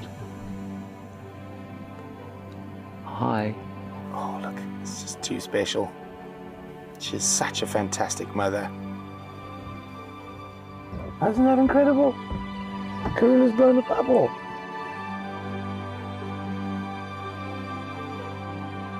The W is there, and the O and the next W. So there's the wow on Karula. I'm not going to come too close because I know you got your babies. And hello, you old friend.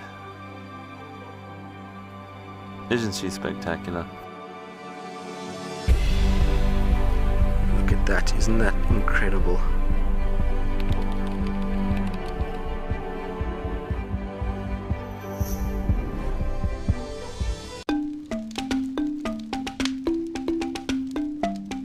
Nothing beats sitting around a campfire at night whilst on safari, listening to the calls of the wild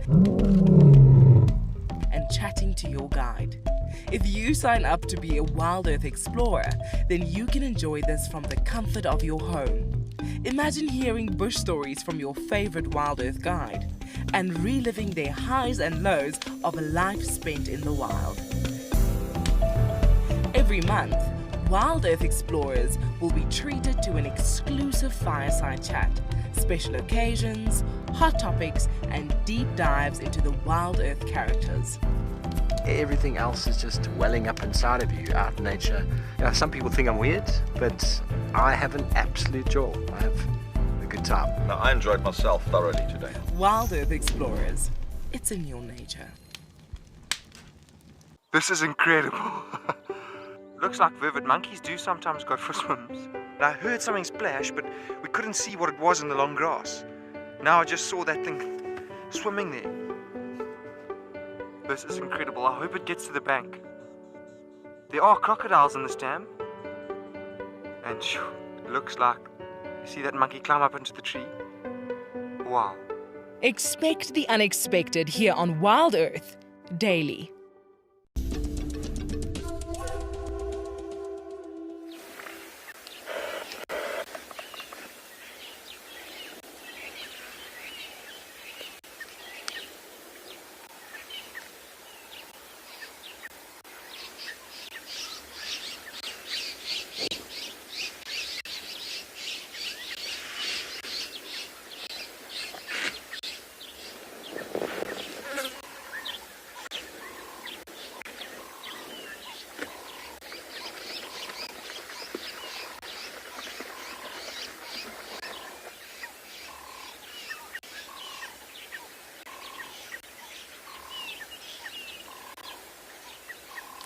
So we are watching the hippos here at Chitwa Dam, and they seem to be very, very active this afternoon.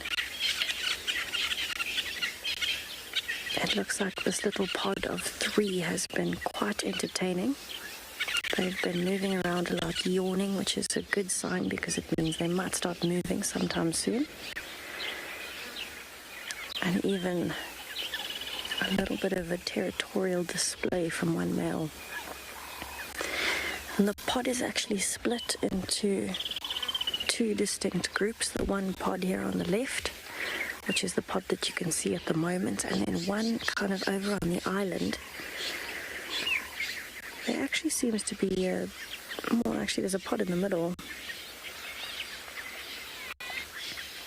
And there seems to be quite a lot of activity. And it seems as though every time one pod starts getting active, the other pods respond.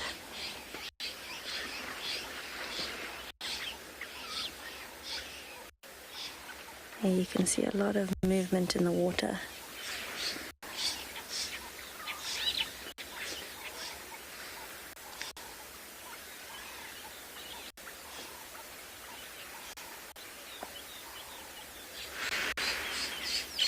You can hear all the noises of the different pods responding to each other. One of the ways that hippos communicate, because they spend a lot of time underwater, other than just being vocal, is with heavy breathing. So when they want to make themselves known, they might breathe a little bit more heavily than usual. So we're going to go over and have a look at the other pod now. It looks like they're actually making their way closer from the island. All I can see is a bit of water movement, and I can definitely hear them getting closer. But you can see they are moving towards each other. There you go. Definitely moving towards the other pod now that they've started getting a bit more active. So I'm definitely going to stick with them for a while longer because it seems like the fun with the hippos is just getting started. But while I wait for them to reach each other, maybe we'll see a bit of greeting, things like that. Let's head back over to Tlalamba with her cubs.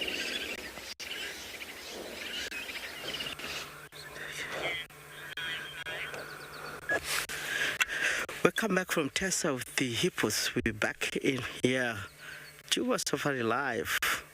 We managed to identify one of the youngster, which one we are currently on at the moment. This is the one that we managed to see more details. Also the spot patterns, it's unbelievable. It's 3-3, it's 3 spot from both sides, left and right. She does have 3 spot and is a young male. The other one, she's still very shy. In the early stage, we manage. It reminds me the dominant male leopard that used to be in the era called 3 spot. He was also having 3 spot from the left and 3 spot to the right. Is how actually may identify leopards in the surrounding. You lick the spot on top of the whiskers. The first spot there is how actually we can tell which leopard is this one. And now we know in the early stage that one of the Tlalamba cubs has got 3 spots from the side and to the right and to the left also 3 spots. It's such amazing. I would like to ask this owner, if this youngster grew up one day, I might really name this particular individual 3 spot. Beautiful, more relaxed, very calm. It comes once at the stage very close to your vehicles. How actually we managed to identify the spot patterns, which means we have a future leopards that really is going to be more relaxed in the era. I mean, also the other brother, it might be going to be more relaxed. It's just a matter of we need to see these cubs in at least once a day. It will be going to be relaxed. As you can see, the two are joined together. Let me take maybe a look while they're still playing. How much you may find that the spot patterns are common, but in most of the time it's very rare to find like on that way. It might be the other one, maybe 4-4 or 2-1. You will never know. She's not relaxing at the moment.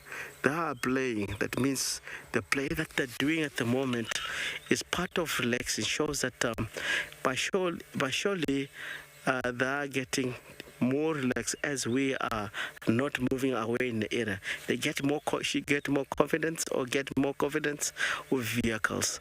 So she's really gonna play. She might take a risk slowly but sure and get close to the vehicle and see what color of an animal is this with 4 wheels. It's how actually the species, in most cases, they're more inquisitive. They like to check. Hyena is the same. For the first time, there will be more. They will be more skittish as they go. They can relax towards the vehicle. A live leopard cubs, of course, it's very, very, very beautiful to watch them. It's very more entertaining. And knowing that it will be a future leopard in the area, it's good to see them now. As they grow up, we'll have more information. We'll collect more information of this leopard. Remember, all the leopards in the area, they name after presentation of that particular species in the area. The other one is a little bit skittish, the other one is a little bit more relaxed. And we have able to identify the relaxed one, which is 3 spot from left to right. We might extend and look at what normally individual youngster doing or presenting in front of guide. So we'll come with a name easily that suit individual species, but the doings of that particular species is how most of the lions and leopard get names in the area. And I was just talking to my colleague here because this is from Mulowati and Kalamba. I was thinking, guys, we cut 2 alphabet of each and every beginning of names of these 2 individual, Molowati and Kalamba. It might come with a beautiful name called Motlas. Motlas in Sotho, I'm not a Sotho tribe, it means on the ground.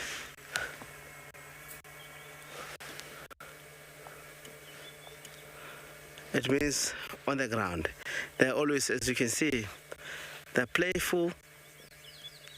And I really prefer this, and I really like is that everyone like the way they are at the moment as the future of the leopard. All the leopard that we see them more relaxed in the area, they've started from viewing them while they're still young, getting used to vehicle. If you go in an area where leopard doesn't have opportunity, as the cubs get to see vehicle, there will be not relaxing towards vehicle.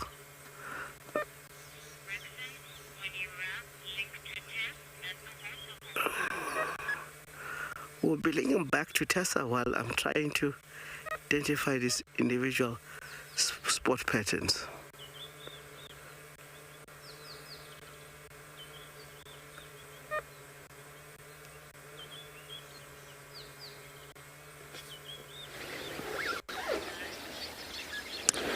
So from one really beautiful predator to another, we have got an African fish eagle sunning itself up in the tree. And it's watching out over the dam. You can see it's looking out to the side. But it's got its wings spread in the afternoon golden sun. And I wonder if it's not looking out for its partner somewhere near the dam. You can tell the hippos are all waking up. Everybody's just started calling simultaneously, quite strange. But the fish eagle doesn't seem too bothered by much at the moment. I think it's just enjoying a bit of sun on its chest. I have not seen the partner at all this afternoon, so it might be further away from the dam, looking for any prey, monitor lizards, fish, frogs, anything it can find. But this one definitely just seems to be enjoying the sun a little bit. So this was probably, other than a battalier, an African fish eagle was probably the first eagle that I could identify as a child. Because it's so distinct looking, and I think because the call is so iconic. It's always just an absolute pleasure to see them and hear them.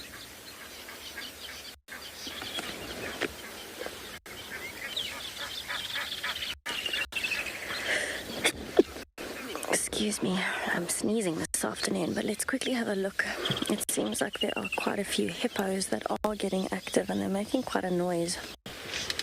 They're splashing around quite a bit in the water, making Darren work here. Swiveling around. But it's like the pods have met up, and they seem to be having a few interactions between kind of three smaller pods that are now closer together.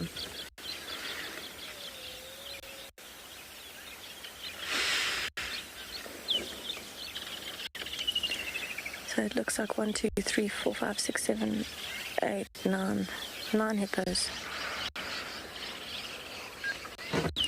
Snooty fox, rare birds. Oof. I don't think I've seen any particularly unusual ones recently, but I haven't been spending as much time in the bush as I would have liked. I lived in town for 6-7 months. So, unfortunately, no, I don't think I can recall seeing any very rare birds recently. I've seen some very, very rare birds in my career, though, and in my life, things like a Malagasy pond heron, which is pretty much almost unheard of in South Africa. That's probably one of my highlights. And, yeah, it was something that kind of couldn't really believe it was in front of me. Yeah, we definitely got the hippos waking up here.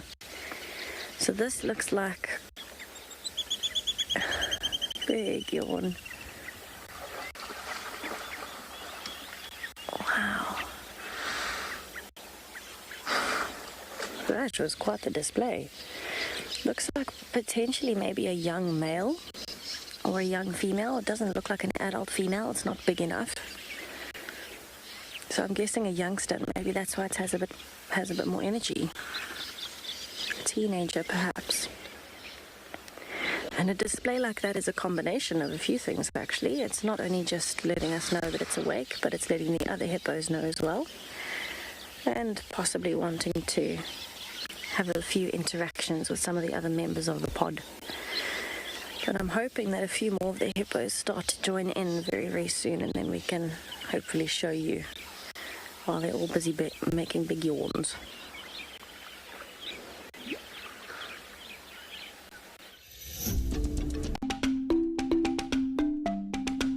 Look at that, there's a tiny, tiny leopard cub. Kruger has given birth overnight. Look at the little guy, we just came around the corner. That is incredible, that's probably his first solo kill. Oh, that is wonderful. Oh, and have a look, here comes Osana with the monitor lizard. Oh, Hosanna, I don't think I've ever seen a leopard fall out of as many trees as I've seen you fall out of. Hosanna, of course, at the same time decided to go climbing up the tree. He's just nearly fallen out of it again. Hosanna's flat.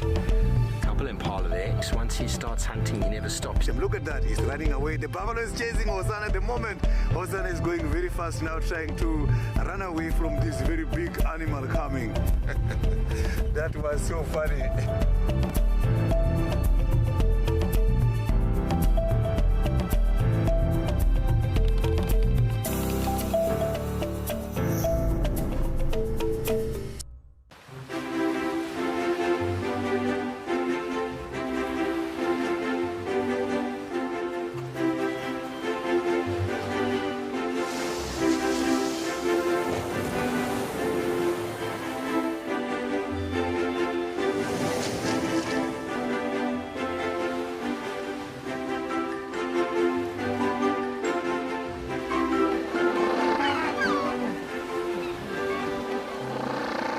Our bodies are made up of about 60% water, which means that in a very short space of time, you can dehydrate completely. A relatively efficient way of collecting water early in the morning is to take an absorbent material like a sock and to walk through the grass, absorbing the condensed dewdrops on the grass. Once the material is saturated, you can then squeeze it out into a container, or you can suck it out directly into your mouth. My favorite animal is a leopard, purely because I just think they are just the epitome of feline grace and power, and the way they can move about in any environment and remain hidden until they want to be seen, I just find incredibly intoxicating, and they're amazingly beautiful.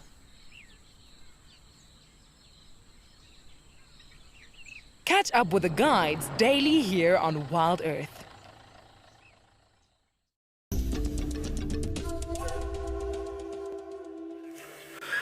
Welcome back, live with the two beautiful cubs with Kalamba. We have just witnessed Kalamba trying to get the scent from the youngster. One of the youngster maybe just urinated on the ground, and the mother come and try to test the urine of the individual. Remember why mother is so much interested testing on the urine of individual. How can you test? How can you know how healthy is your youngster? You have to, in the leopard kingdom, everything it's host on the scent, holds on the urine. A leopard has to read the urine now and then of youngster that can tell 100% how healthy is this individual youngster. If one of the youngster, of course, is not well, a mother can read only on the scent itself. Look how mother tried to discipline the youngster altogether. If they play in a wrong way, in a wrong manner, the mother will intervene, immediate effect, more especially when they play and bring, really make sounds, loud sound. At the present moment, they're still more vulnerable. They cannot allow to do that. A mother will try to intervene in between the two and try to calm them down. As the sun goes down, look at these cubs. They're so much playful and try to be, I can see, coming closer and closer towards the vehicle. They're getting more confidence and more proud is what we want and what we wish in a daily basis. We'll see, and we're going to learn, of course, from Kalamba. Kalamba is one of the leopard, of course, that we always able to find in our area, and cross finger for this leopard not to move out of our conservancy around the Djuma area, because is how actually we can learn from one character to the next. Having the youngster that are now between 4 to 3 months, and we all aware that how long this leopard can take this youngster, how long he will be with the youngster, taking care of them around in the area. Because each and every leopard around here, they are so much different. One character might really get independent from 9 months, and by that time she might be on oestrus mating with the other male. Of course, that means she'll be so much independent from the youngster. One character might take an example of Tandy, over 18 months up to 2 years, still with the individual youngster, still with the leader that might be following her mom from time to time. So we'll be happy to see how long is this leopard. We'll learn practically from the leopard itself. We have seen Kurula around 18 months exactly.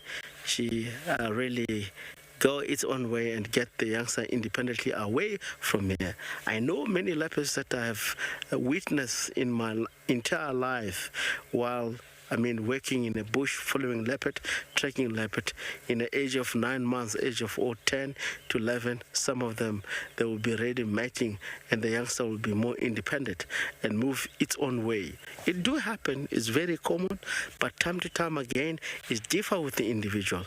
You cannot say it, the leopard, they will be really, or get independence of youngster in the age of 11 or 10 months. Some of them 16, some of them over 2 years. That is more practical. You can hear the sound of the youngster.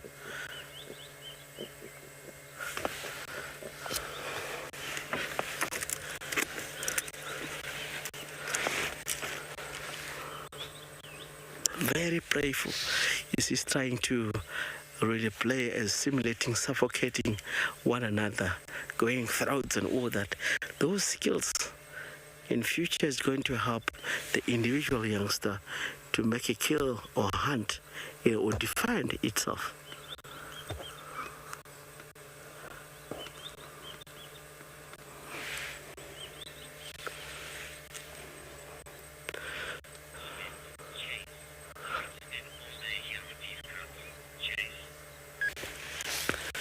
Lovely. Thank you, Chase, for your comment. You can spend the entire game drive spending with these cubs. Are very playful, very playful. But by look of the thing, it looks like both of them are young males. A part of identifying one 3-3 spot or 3 spot from both sides. The other one is a little bit shy, doesn't give us that opportunity in order to get more details out of it. We'll remain with the information of the one cup, which doesn't really stand and manage to get details.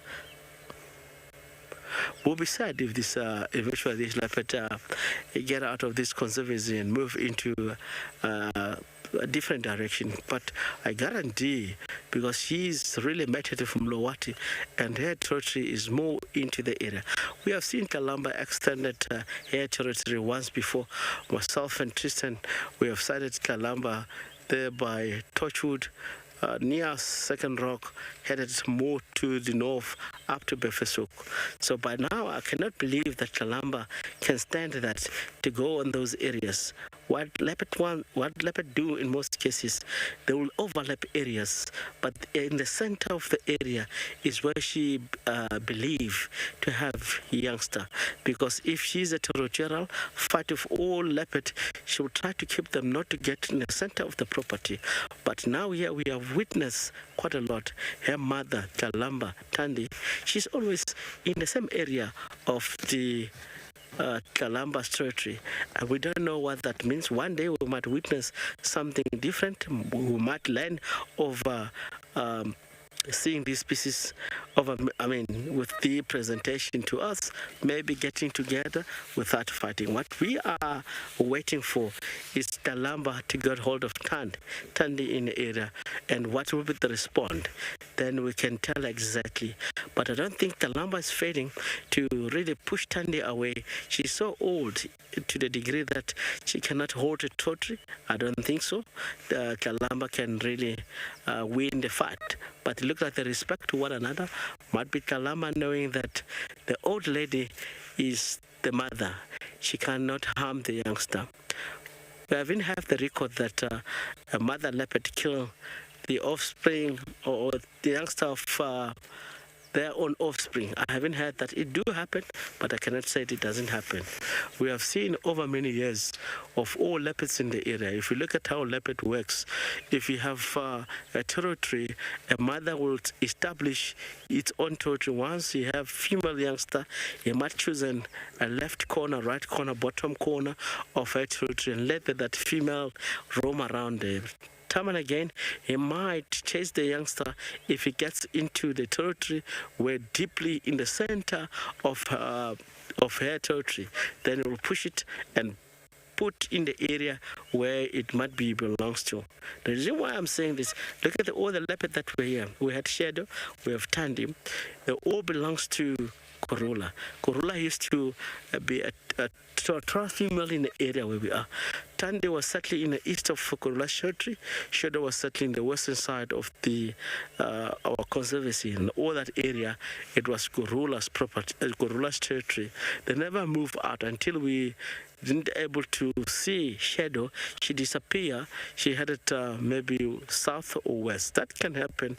I can't say that Shadow is no longer in the area. She might be in other areas. For instance, look at the Shidulu. She come further more west and she have taken over territory in the area.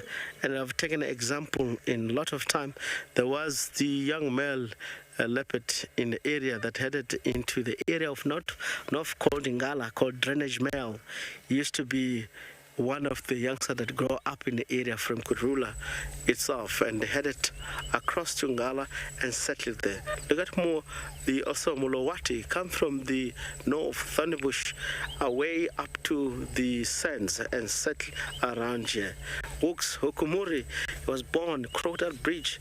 He came all the way down and settled in the conservancy of Djuma, Sabi Sand and other reserve neighboring in the area.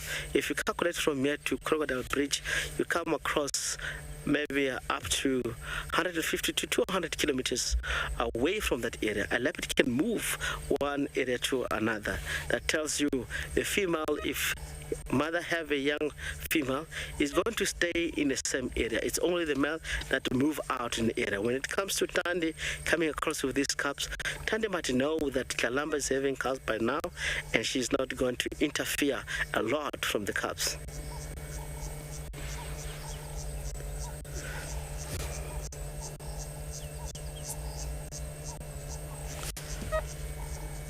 Beautiful. We have this youngster. Let's take an opportunity. The other one is coming behind. Maybe this one is going back towards the kill. Mother have left the kill, and she knows that there's a kill around here. Definitely, she's coming there. You remember, leopards are so much solitary. She cannot go there while the mother is in the area. She's now can stand herself. I mean, of course, if there's any danger, she might run away and able to go up in a tree, slowly heading towards the direction of the kill. How cute is that? It's so proud. You can see she have that mentality, being a young male, to be so brave, going towards the kill while the mother is not close by. That is the nature of young males. They are so much brave. That's the reason you find other species as elephant being male, they will stand the ground quite a lot, intimidate vehicles, trying to be so strong, and of course that they carry all the male genetic in their body, heavily stronger and brave. Unbelievable. Look like the mother, she's showing a little bit concern and try to doing a low frequency calling the youngster, but at the moment it looks like less concern and let herself rest. Maybe the mother will get up because you have spotted the youngster heading in the direction of the kill, and all these youngsters rely from the mother. They depend on the mother when it comes to security. It's unbelievable. Look at the Kalamba facing exactly the direction of the kill where the youngster is walking. Let's observe from this female what might be, but I think she was going to interfere. The way she's looking, she's low concern, maybe listening around where the youngster is moving, if it's any form of danger.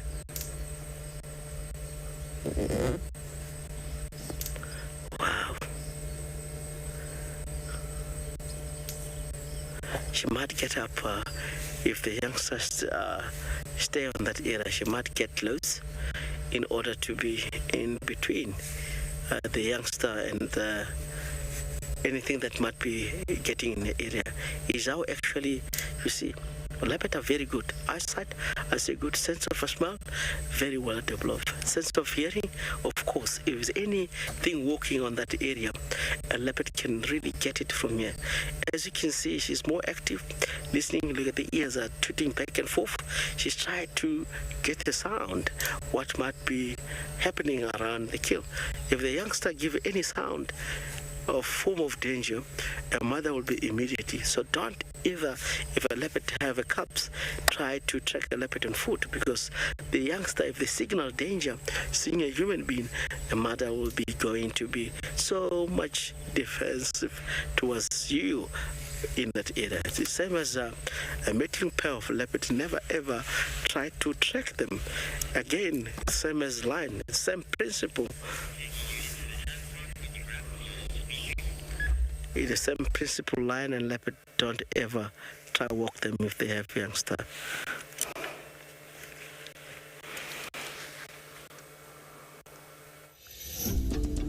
The spotted hyena is one of Africa's most dominant predators. They are incredible hunters and infamous scavengers. Ribbon is the matriarch of the Djuma clan, and she rules with an iron fist. She emerged from the bottom to become the lady in charge by challenging the status quo and overthrowing Corky. Sitting pretty as the king of the castle. Currently, as she's denning with 2 brand new cubs. Now, isn't this just awesome? We're sitting here with the Djuma clan, and this particular individual, her name is Ribbon.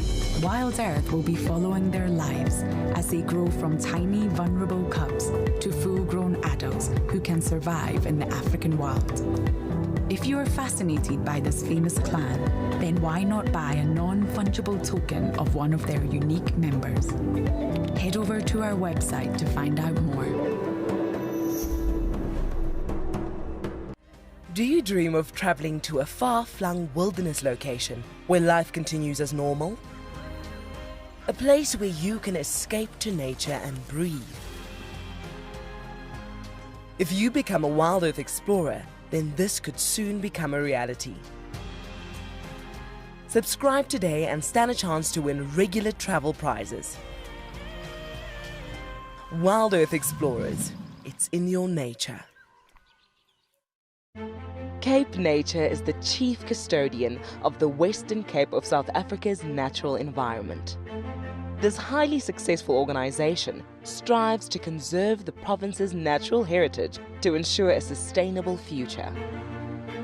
Besides nurturing nature, Cape Nature offers an authentic ecotourism experience to local and international visitors.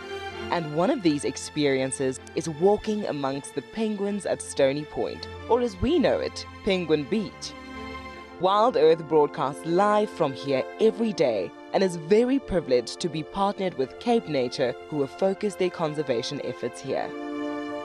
If you want to visit these iconic black and white African penguins for yourself, then head over to our website to find out more. Cape Nature.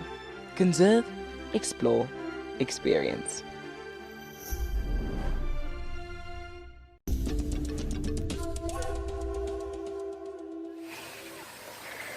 So we wanted to share something a little bit unusual with you this afternoon.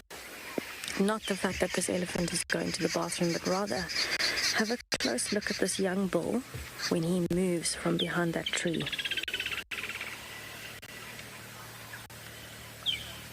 He has got a very, very badly broken ear.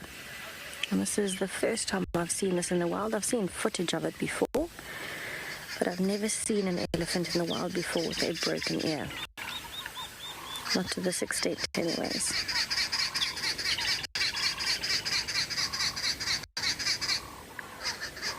So the elephant doesn't look unhealthy. Definitely quite far away from any other elephants around. And I haven't seen any other elephants coming close by, considering that there was a herd that was here earlier. It's quite strange that this elephant didn't follow with, but it could be that, you know, this elephant, knowing that it's injured, might keep it away from the rest of the family. The one thing that I did notice is that behind the ear, I'm sure you saw with the close-up when he was turned, there's quite a lot of white fluid that's come down the back of the ear, and that actually looks like it was a cyst along the line of the break. So I'm not sure how fresh this is, but along the line of the break on the back of the ear, because you can see the ear is folding forwards, it looks like the skin got a little bit of a cyst, and the cyst has actually burst naturally.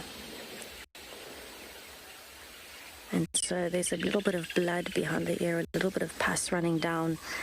But it's just very interesting to see that this elephant has got a broken ear on one side, and then actually if you have a look at this ear on the left, our left, his right, it's actually quite weak as well. You can see that the cartilage is fairly floppy.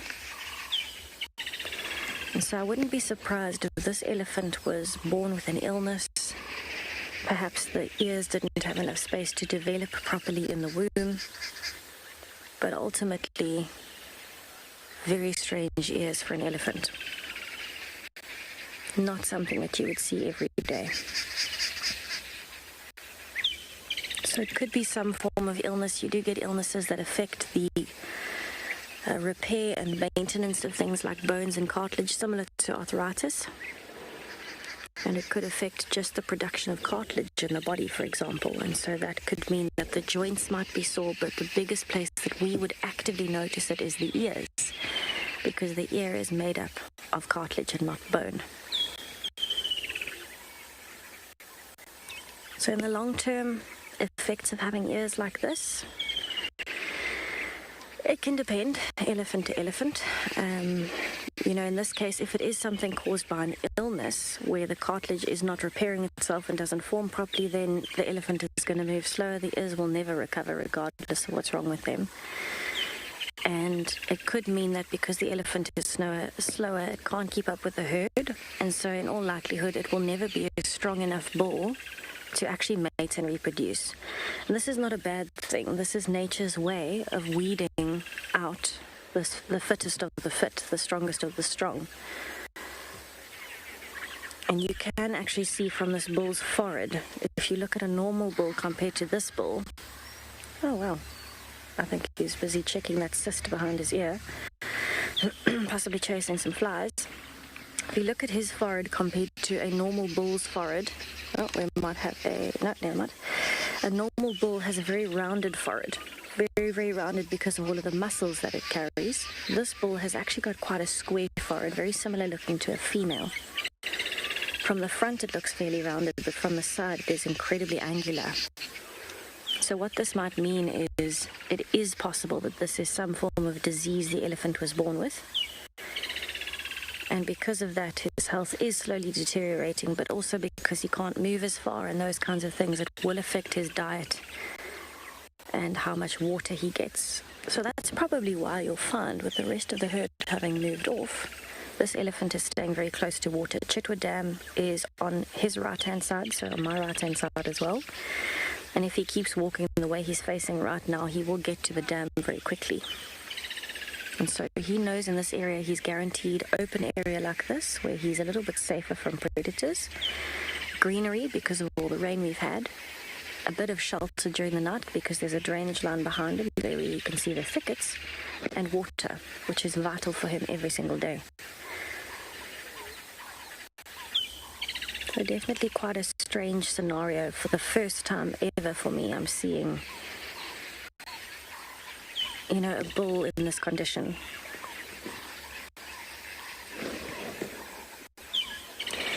Jerome, yes, he does look a bit like Eeyore from Winnie the Pooh character, and it's those big floppy ears. It's definitely not something you'll see every day, and I doubt something that I'll see again unless I see this particular bull. But it would be very interesting, you know, to actually be able to do some research and see what's wrong with him, Shame. I think that cyst is really bothering him. I'm sure the flies are very attracted to that because it's an open wound. And also bear in mind, for an elephant, its ears are pretty much where thermoregulation happens. This is where you control the temperature of the blood and can try and cool it down a bit. And so that will also affect this bull's behavior. It won't necessarily affect his survival, but it will affect his behavior because he will need to make sure he's staying close to water, because he'll need to keep wetting the backs of his ears. If the backs of his ears are constantly exposed, because as you can see when he's standing, his ears are flopped forward. I have not once seen them flopped backwards. The way that he's standing, if there's sun, he's going to have to turn away from the sun so that the backs of his ears are not exposed. That's the thinnest area of his body. And so that's where the blood flow normally gets cooled down by him flapping his ears or by wetting the backs of his ears. Now it's going to get heated up. It's going to have the opposite effect because it's always going to be in the sun with no possibility of flapping them actively to help get rid of some of that heat. And there you can see that cyst. There you can see the little bit of pus coming out and an open wound on the top there. Quite a large bump. So what he'll have to do is keep splashing himself with water behind his ears and just try his best to stand into the breeze and try not to face the backs of his ears into the sun. So compared to a normal elephant, not only does he look different, but his behavior is slightly different, and I'm sure his diet will be different as well. It won't be as varied. If there was a healthy bull next to him, you would be able to see the difference. A healthy bull of the same age would be a lot more meaty, especially around the head area. And I don't know, something about him does look just a little bit sickly. I don't think it's immediately life-threatening, but probably some form of degenerative illness that you get worse and worse over time.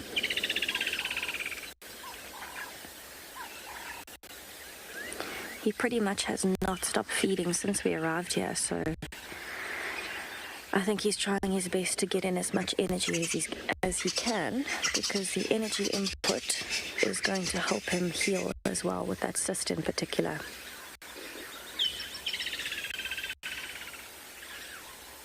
He actually tried to throw something up there. I don't know if he was trying to dust that off or if he was just trying to smack it against his cyst, just to try and get the flies off possibly. But I'm going to watch him for a little bit longer and just see where he decides to go from here.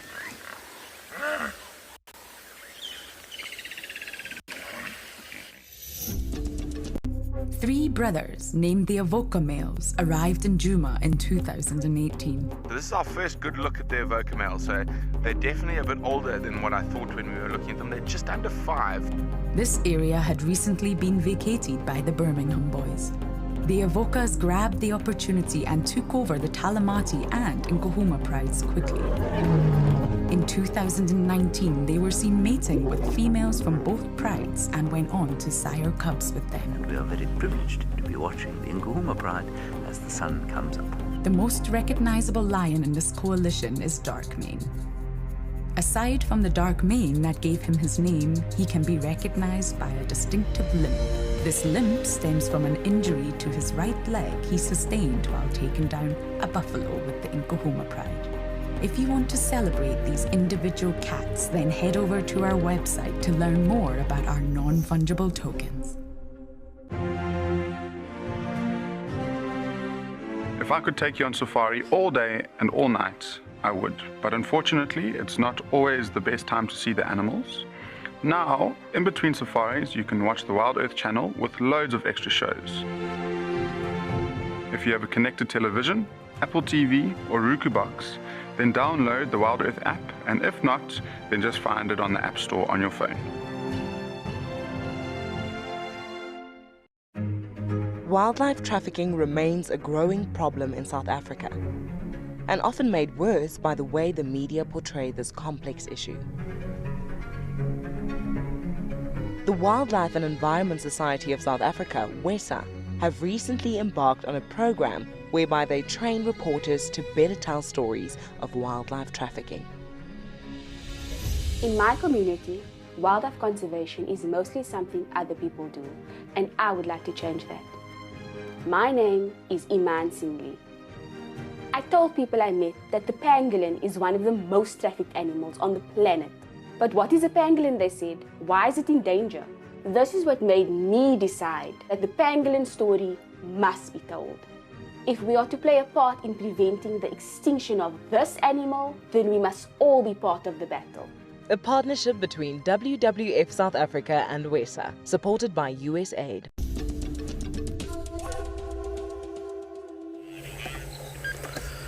Welcome back from Tessa with the early around Chita Dam. Live there, we are bringing you live here at Djuma WildEarth Safari Live. We have this little youngster. It's very, very cute. This youngster, of course, it's a champion. It's one of the most relaxed youngster within these 2 cubs. It's very, very amazing. This might be for me, viewing this leopard. I believe all the sighting that I have, I might be the one that have seen this youngster more than an hour and see the behavior. So this one is one of the best.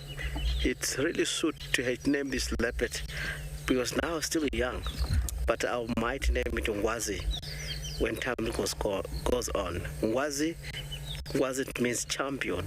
Of course, the reason behind that, because the doing of this, the little ones, it really represent more like Ngwazi, more like a champion, more like an open and more relaxed, not shy at all. She's moving along the lock, but we are focused on the kill because that is an area where she will be going up and down and come back. Look, she's far to the other side. I'm starting an engine. Let's see how she's going to behave, but she's coming down low. She might come very close underneath the log. She might come very close to us because she might travel underneath the log. There's a log that is more to the base of the ground. She might travel very close to your vehicle and come out and seeing us, or try to really get close, sneaking along these tall grasses in order to get close to us to view these vehicles to the best of your sighting. Of course, again, if it comes to anything that might come here, it is more into a very safety position. If a hyena come here, you know that a hyena can climb trees. It will go up in a tree. At the moment, what my worry is, it will be hyenas. And of course, we are dropping light. The mother's coming to the right. The light is going lower and low. Around 6:30, we're only going to move out of the area and allow this leopard stay around with the cubs without any vehicle activity or vehicle present in the surrounding. It's in the nature. You see, Wazi is going down to meet brother. The brother is very shy. It's in the nature. I know that over many years following leopard, the mother will leave the area. Soon it's dark. He cannot be in the area feeding with this carcass. She has to move far, maybe get a point where she might lie down with the cubs. She might come here early part of the morning. Look at that light. Now and then, if the leopard catches that light, it's such a beautiful light. Golden light at the moment. And all these cubs, unfortunately, they're moving a little bit more into the thick. It might be a time where the mother trying to take the cubs, move the cubs away from the point of the kill. It's in the nature of a leopard to do so. Of course, is how actually they take care of the youngster. A leopard does have a youngster. On the kill, is not going to stay. Let's follow and see what Kalamba taking the youngster to. We might be taking those youngsters in the previous spot where we were enjoying the youngster earlier on. She seems like a little bit concerned if the youngster are more.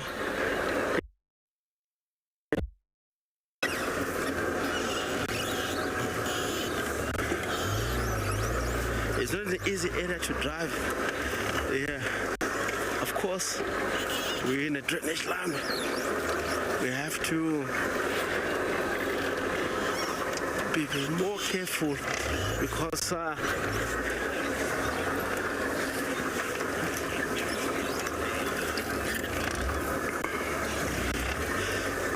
nice question. A leopard is built for climbing trees. They are more agile on trees.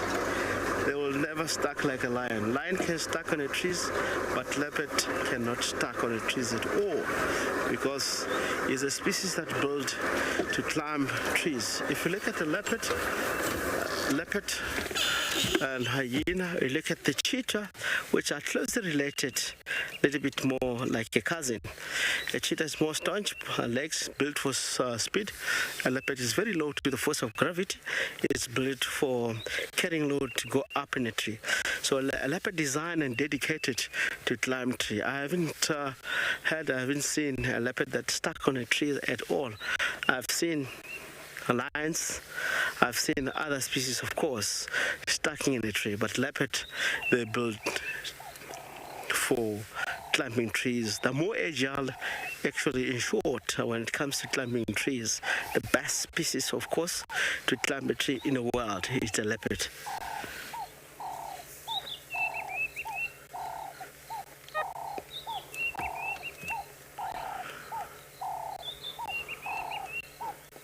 Wow, beautiful sound.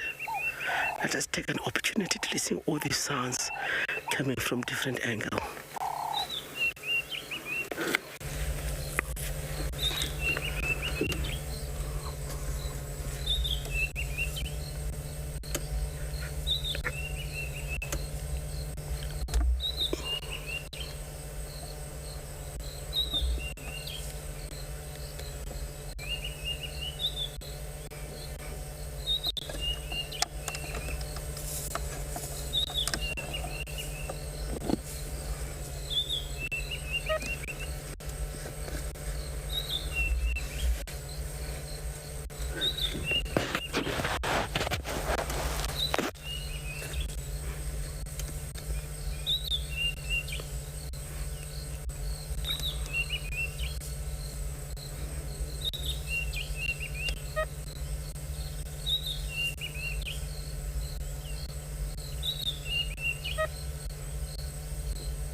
cute, huh? They're so playful. There's a reason you will never get tired. You're doing what I'm doing here. Djuma Safari Life. Being a guide, nature is always presenting different sort of sightings all the time. Leopard, in a daily basis, you try to do something that is not common, always is different. This is my natural TV that I would like the most to watch, leopard or track leopard out in the bush and really see elephant, lions interaction in a bush, because it's such amazing. You track a leopard today, you find leopard lying down. Tomorrow, on the young kudu kill. The next day, you find a leopard run away from you. So it's all of that motivating, because you'll never know what the bush will give you. It seems like you're going for fishing. You'll never know what's going to come out. Exactly the same with the bush. If you do track the leopard, follow lions, follow all these different species, you would never know. There's reason going out, you would never predict. You have to be always give a room of being more confident and more proud of yourself when you go out there. You have to prepare. Some of the day you lose, some of the day you win. The winning day is very interesting. It's giving you more energy that if you lose tomorrow, the next day you're gonna win. We have tried, of course, we have tried to follow Talamba the last 3 days and we are all losing. Today, we have followed Talamba and give us a drag mark. Follow the drag mark, we're successful. So it's not easy to follow a leopard. For instance, look at the youngster going up in a tree is what I was waiting for. Let's be quiet. Coming down. I want to see this youngster. Once they go up in a tree, yes, look at the same tree, you can see the tail. Yes. That means the youngster, they are a lot more at the moment to protect themselves. Is what we want to see, because a leopard, if a baby can able to climb a tree, they are over 3 months, 4 months age of old. If a hyena come, that is what's going to happen. If a lion come, that is what's going to happen. Well done, Talamba. Well done, Talamba. This is beautiful. Of course, this is more like we know that these species, they're going to grow up in the area. These species, they will be more safe. These leopards, they will be more safe more than anything, as they can go up in a tree like quick as you can see is how actually when it comes to defense it has to be. And that's the reason the mother is feeling that the more they're healthy, the more the energy they can use go up in a tree, it will be like lightning getting up as they can't see danger. Because remember, survival of the fittest. If they're not fit, not well, all they have to jump. Lovely. This youngster are so healthy. They show energy. I like to see that because they have a lot of energy. That's the reason all the time they're playing. That's the reason all the time they might go up in a tree. Gavin comments, you never see a baby climbing so high. Yes, Gavin, it can happen. The more they're healthy, the more they show off. I've been waiting to see this, and that tells me even if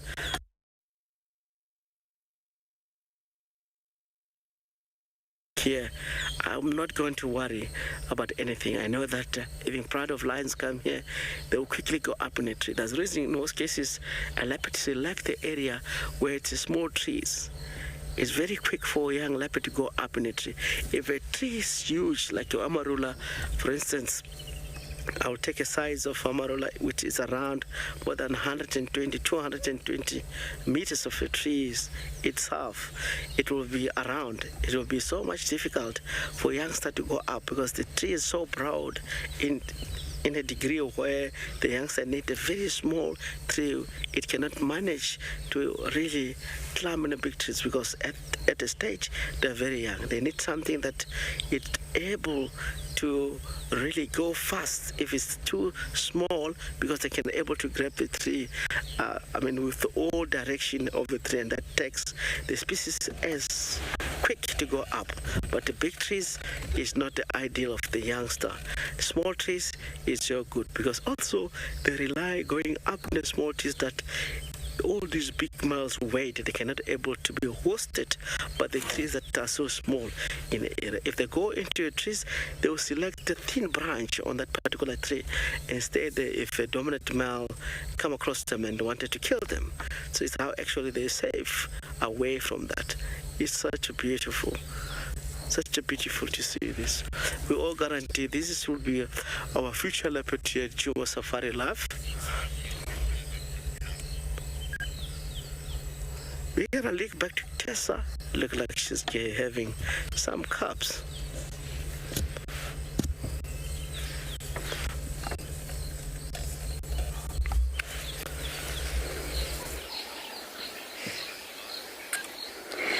I am ecstatic that Ribbon is back at the den site, and it looks like we have one cub nursing at the moment. And we've been hearing some very, very, very sweet little noises coming from this little one this afternoon. You can see Ribbon has eaten quite a lot, so her belly is full. And I'm sure that's why she has not been here. And now she's produced a lot of nice, high-quality milk for these little ones. But just keep listening. A very, very high-pitched squeak. It sounds almost like a hyena's call, but a very high-pitched baby one.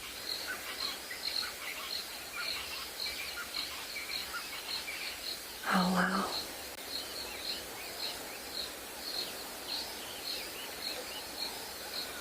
This cub is nursing quite viciously. So there's no sounds coming out at the moment, but as soon as I hear the squeaking, I will let you know.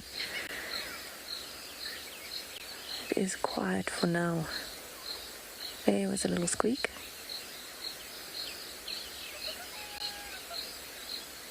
Hey, did you hear that? I hope you heard that.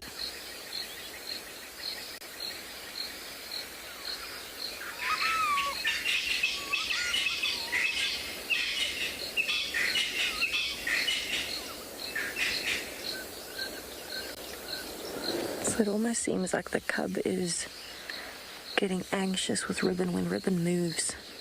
You can see it's very viciously trying to hold her still with its paws, as though it could stop her from moving. But it does look very content nursing. Some nice warm milk to fill the belly.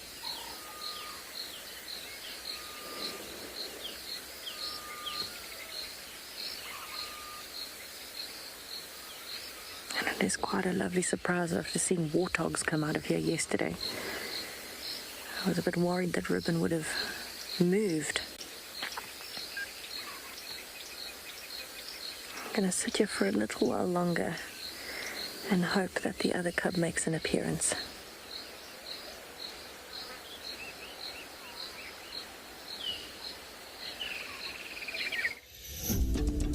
The spotted hyena is one of Africa's most dominant predators.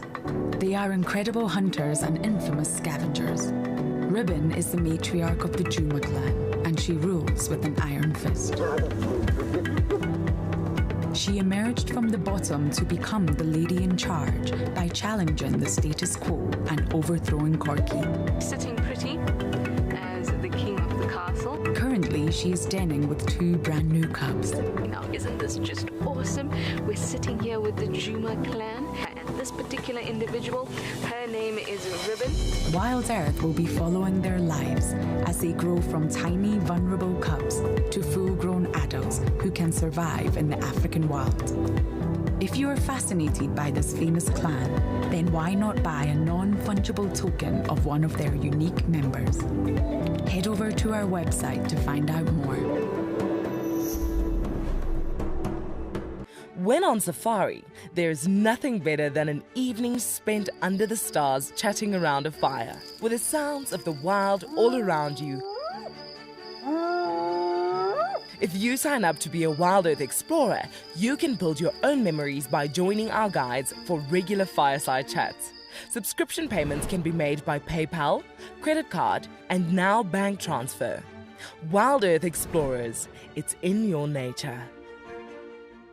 BirdLife South Africa, our country's only dedicated bird conservation organization. They have been very successful in a number of areas, including the conservation of more than 150,000 hectares of grasslands and estuary habitat, saving thousands of albatrosses in trawl and longline fishing, and training community bird guides as ambassadors for nature in rural areas. Celebrating their official 25th anniversary, they are sharing 25 of their top success stories across their social media platforms. BirdLife South Africa is currently striving towards the conservation of 132 bird species that are heading for extinction. If we conserve birds, we will protect other biodiversity and important habitats that provide clean water and clean air for humans. Their work is forever ongoing. People who love birds can become a member of BirdLife South Africa or make a donation towards a bird conservation project.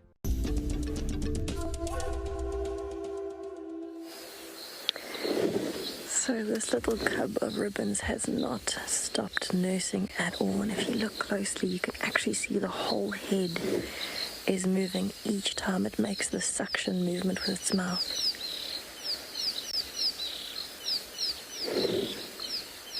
It looks so incredibly content with life right now, protected between mom's legs, nursing on some nice warm milk.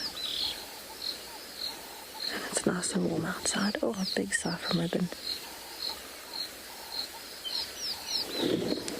So I haven't seen it change from one teat to the other yet, but I'm sure that might happen at some point soon. The amount it's nursing, I think Ribbon might run out of milk today.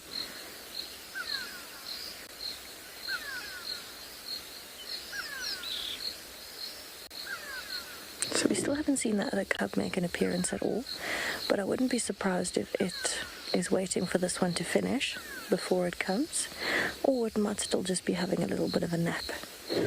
I'm not concerned at the fact that it's not here. It might even just be hiding behind Ribbon's legs.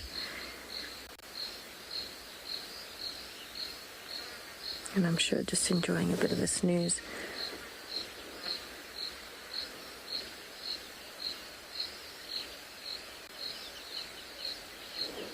So if we can say anything, it's that we definitely know that Ribbon is a fantastic mum. As much as she might go away for periods of 2 or 3 days that we know of, she probably comes back at least every day or every second day to check on them. And she is incredibly patient with them. She's chosen a perfect den site. And she is very, very patient with these little ones. And no matter what happened with Corky and all of the other hyenas, she came back.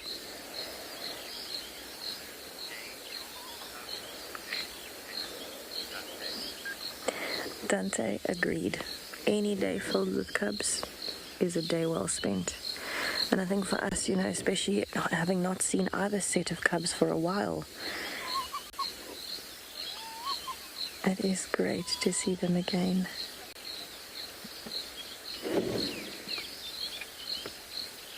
So I'm wondering if this little cub that's been suckling for so long, if that particular mammary gland is not starting to run out of milk, because it is looking like it's getting a bit agitated and it moans quite a lot. Although it does look like it's falling asleep now as well. If you look closely in the side of the mouth, you can actually see a bit of the tongue.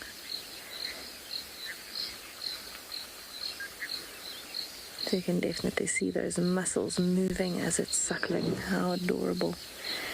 Okay, so from one set of cubs over to another, let's head back over to Rexon, since we're going to have to leave all of the cubs very soon.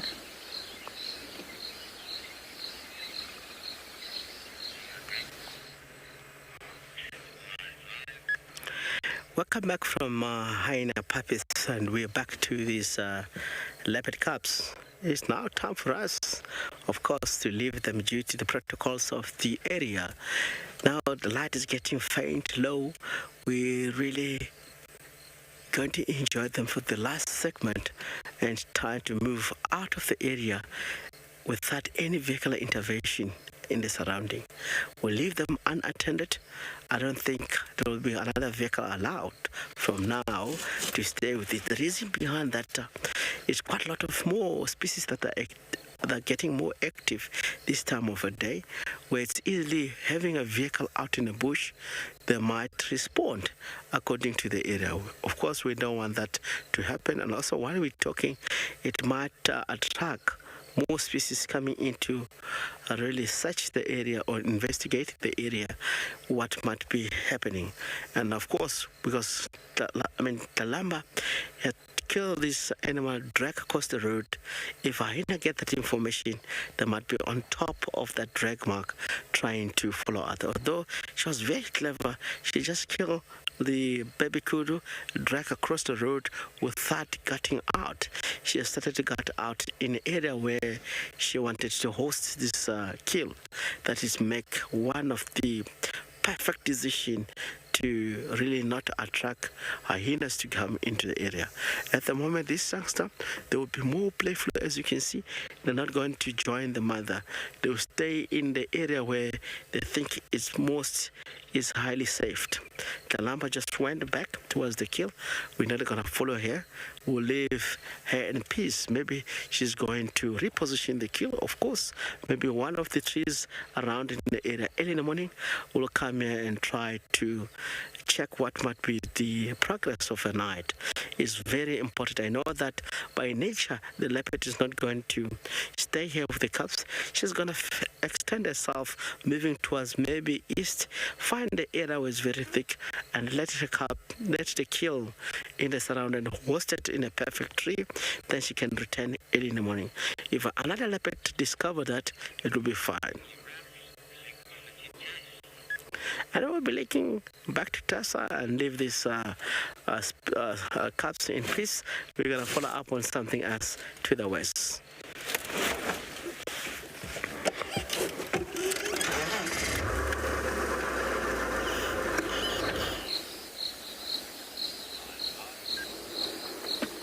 And as Rexon is doing that, we are busy saying goodbye to Ribbon and her little cubs. We have found the other one, folks. It is stuck hiding behind this one. So I noticed as this one was moving, there was just one too many ears in the equation.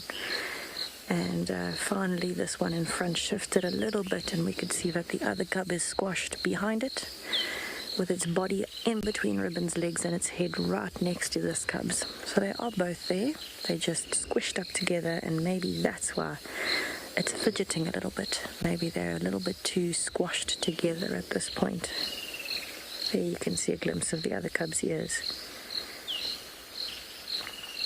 And it's definitely that time of the evening. I think this is their dinner. I think after the sun starts going down now, you're going to find that Ribbon probably will go off for the night. Oh, that looks so comfortable. And I think she'll leave the cubs safely tucked away with nice, warm, full bellies in the den site.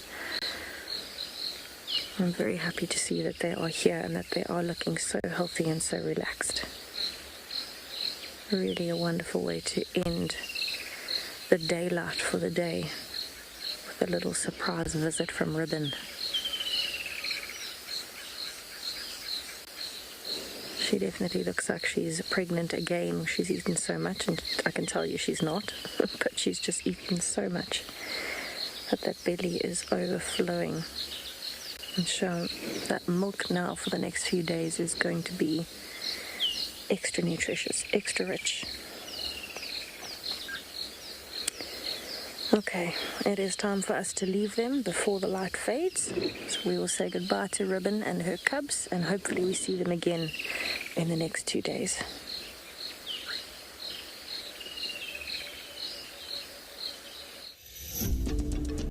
In 2017, it was the end of a long era where Queen Karula had reigned in Djuma for 14 years. She passed on, leaving Tandy, her only remaining daughter, to assume the throne. Tandy took over her late mother's domain. She was a protective mother, once luring a baboon away from her cubs. Her young son, Tamba, continues to thrive to this day. Isn't that wonderful, everybody? Thandi and Tamba. Princess Tlalamba, daughter of Queen Thandi, is now the heir to the throne. Tlalamba is now having a snooze on the branch. Absolutely gorgeous. WildEarth is launching non-fungible tokens attached to many of the individual leopards that we have grown to love on WildEarth. If you are interested in being part of this pioneering initiative, then head over to our website to find out more.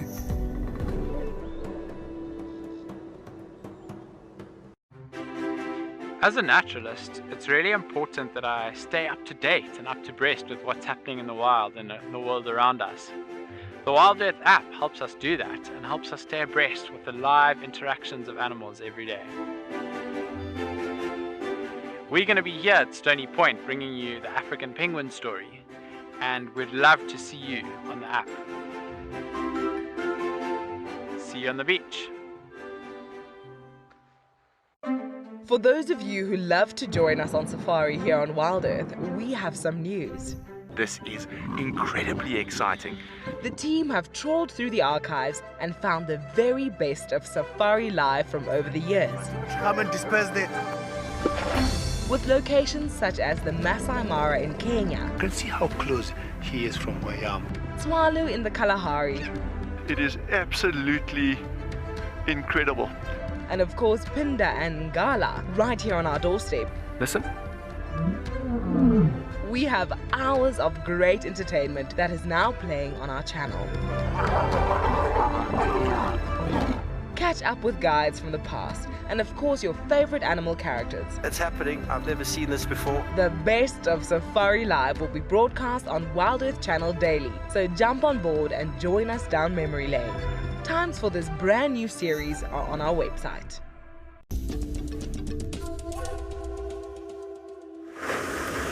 Welcome back. We are heading west. Please join us. We'll be searching around in the area looking for anything interesting. I think for me it's been long. We haven't seen Talamati Pride. Tessa, she was very lucky yesterday. And also this morning we have just tracked the male lion. We haven't seen a full shot of the lions, just head and ears sticking behind the bushes. I'm very keen to check around here. We're heading towards Sydney's Dam from the eastern side of our conservancy, going all the way down with this road.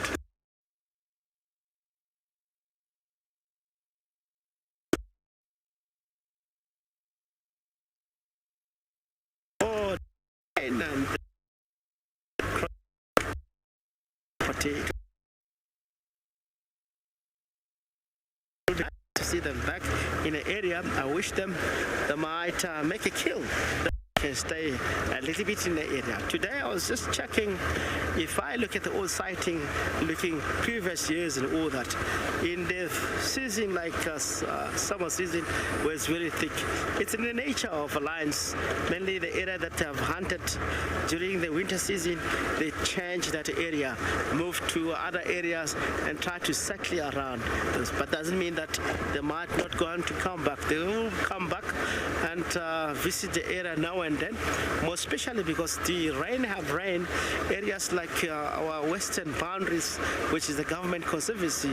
We have quite a lot of dry dam during winter. At the moment, all the dam have harvested water, so the migration of the species, they all move furthermore in those areas. Again, because due to the migration of buffalo, the buffalo will migrate in the area during winter time, and now because there's so much water everywhere, the buffalo have changed their migration areas and they go to the area where they have been concentrated during winter time, and that will draw quite a lot of the lions and other species concerned that benefit from the buffalo head on that direction. So that is how actually the migration in nature takes place, following all the water and the grazing.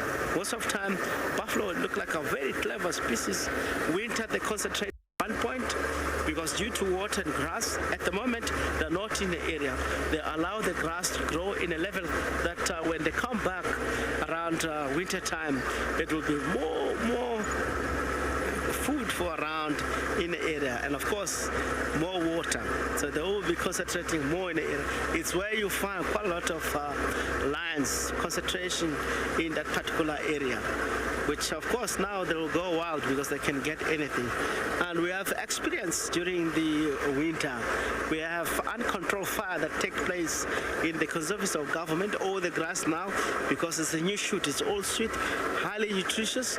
All the buffalo, all the zebra, wildebeest, they will go in those surroundings and try to feed on those grass. But there will be time again, they will come into our conservancy in winter. Is where we celebrate quite a lot of sighting here in the conservancy of Djuma. Remember, if you look at all sightings or in general all over the world, Sabi Sand is one of the best area when it comes to leopard population or lions population. In the conservancy of Djuma Safari Life, we tend to see lots of lions and leopards here winter time. We celebrate quite a lot. Even now, look at how thick it is with all these guides and trekkers that are in the area. They manage to track and find. It's not easy to find a leopard. We'll be linking back to Tessa, and yeah, she might be finding something good for you.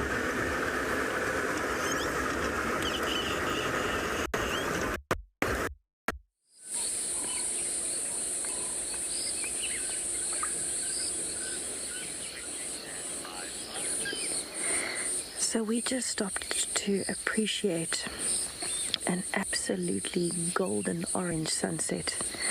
We could not drive past this and not show you what a painted sky we have tonight. It is unlike any other sunset I've seen. It looks as though somebody's taken a brush dotted with gold and just streaked it gently across the sky with those clouds. Absolutely stunning. And it's just getting better and better with time. So what I want to do while we are here, because it is such a beautiful scene, I just want to take a little bit of time just to appreciate the colors as they change as the sun is setting, and listen to the sounds of the last little bit of the dusk chorus from all the birds and animals.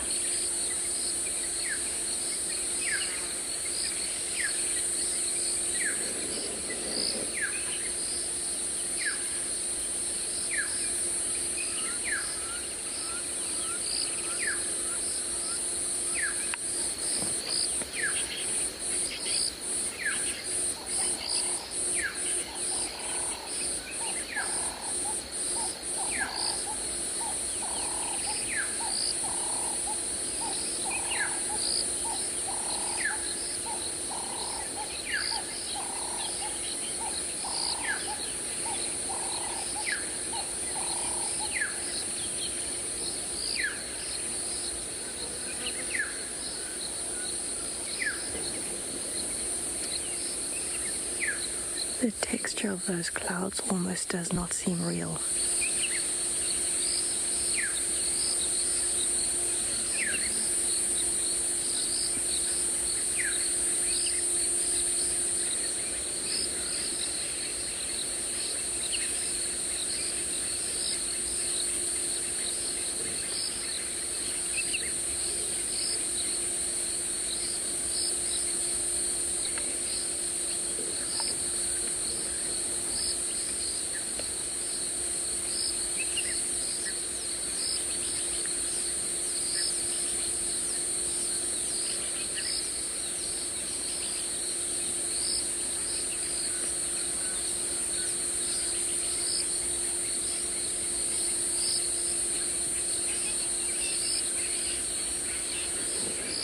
To give away a little bit of the heat that we are feeling, the constant hum you can hear in the background, is cicadas, one of my favorite insects.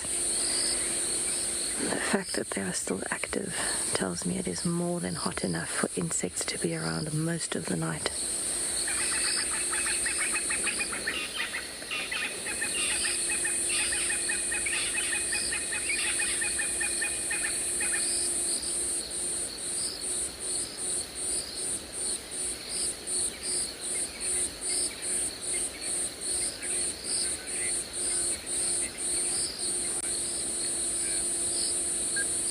I'm so happy that you're enjoying our sunset and all of the surprises that we had today. I feel like it was just the perfect afternoon, and now we're going into the perfect evening. We've been very lucky with our weather. It's been so nice and hot today. And the animals definitely capitalized on that. I'm sure you can agree. We got a lot of wonderful surprises, big and small, today.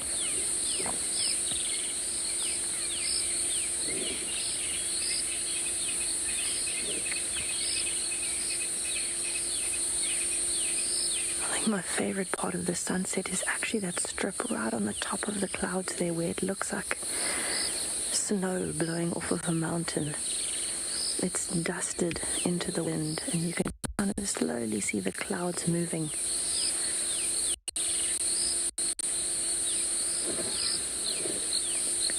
Almost like the streaks of the feathers on a lot of the birds of prey. You can actually see Venus there in the background, the evening star. Just dark enough that it's starting to peek through.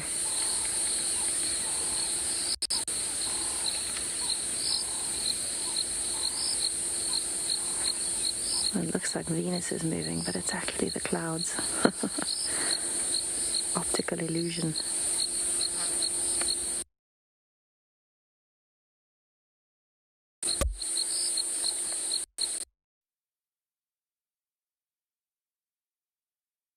We've gone to an even more brilliant shade of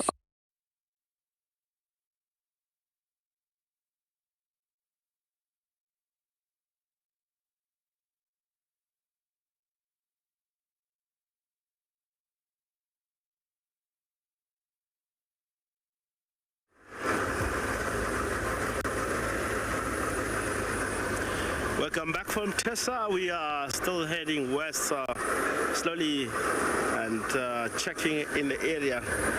I just feel like if not today, it could be tomorrow. We have been seeing Telemate, as I was saying, and I was talking about the migration of the species in the reserve, how actually lions and buffalo and the other species migrate, zebra, wildebeest from one part to another. In our area or in our conservancy, if you look around the area of Djuma, from the southern boundary up to the northern boundary, furthermore to the north, and extended into our neighborhoods up to the south. I believe the Sabi Sand in total, we have a big area from the corner south up to the corner north. It must stretch at least maybe 75 kilometers. To the east of the property, you get to Kruger National Park, which is also open system. We have no boundaries, we have no trench that will stop animals from moving from one part to another. You go to Manyele, it is also open up to the border of Mozambique. So all the animals in the area, they have free movement. They can move from one part to another. So, for instance, you want to track Kalamba in a conservancy of Djuma, maybe 2,500 hectares or 1,000 hectares. You're looking for tiny little animal that might be anywhere around in the area. What you need to do, you have to apply skills in order to find those animals. It's not like you can go in a certain area where the leopard have preference of area going. They don't have that. If they have a total of 10 square kilometers in the area, you need to check each and every road that cross that 10,000 or 10 square kilometers of an area, or 10 to 15 kilometers square of an area. If it have more than that, you know that you're in trouble. You need to check all the corners of a territory, and you have to really track.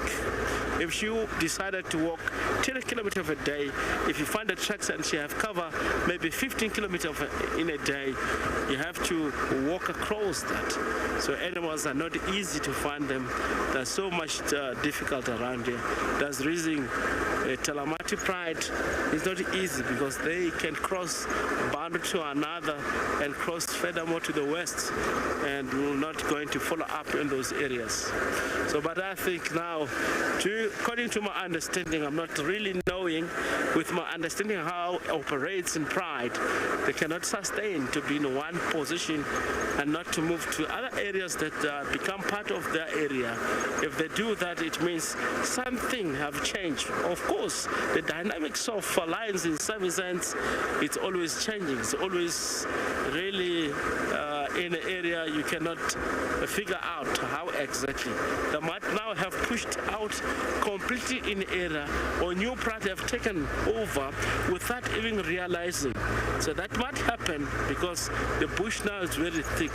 It might happen new pride comes in the area and changes the Lamati off into Manyaneti deeply more to the west or south. Or you never know, and anything can happen. We have seen quite a lot of males come in the area and live.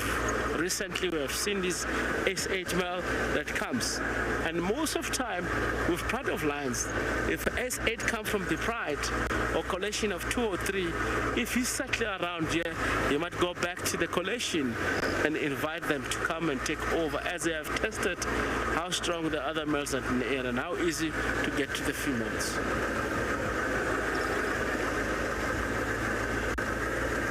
But if not, it's right time now. It's been a week with WildEarth. I haven't seen Talamati. If Talamati are not here, that means something wrong with dark mane. And I will believe that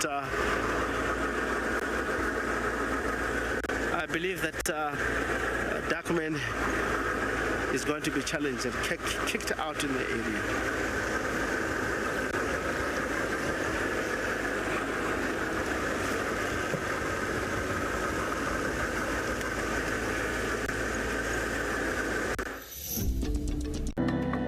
Little Prince Hosanna was born in February 2016 to Karula, the Queen of Djuma. Over the years, this remarkable young male cat has captured the hearts of WildEarth viewers around the world. He's just got the best facial expressions. We met him the day he was born. Look at the little guy. We just came around the corner. Enjoyed his playful antics and watched his first hunt. It is incredible. That's probably his first solo kill. When his mother disappeared and was presumed dead, he was left alone at only 1 year of age. Remarkably, he survived against the odds to become an incredible male leopard. If you want to celebrate this cat whilst being involved in a pioneering initiative for conservation, head over to our website and buy a Hosanna token. I've always dreamed of Africa since I was a little girl. And then I just decided, you know what? It's time to come. It's time to just live the dream. If you want to go on safari with a WildEarth guide, whilst honing your bush knowledge and of course featuring in one of our shows, then head over to our website. It is so exciting. You're able to see the difference of what you see on TV to how much work it actually is creating what you see on TV. The leopards, mareeps. How could you not really fall in love with that cat? He's got such a personality, and you never know what he's going to do. Sign up to be a WildEarth explorer, and you could be making your first ever on-screen appearance. It's about just being together and seeing and enjoying the animals and the great outdoors. It's just been a great experience. Certainly, if anyone's able to, dare to dream and come.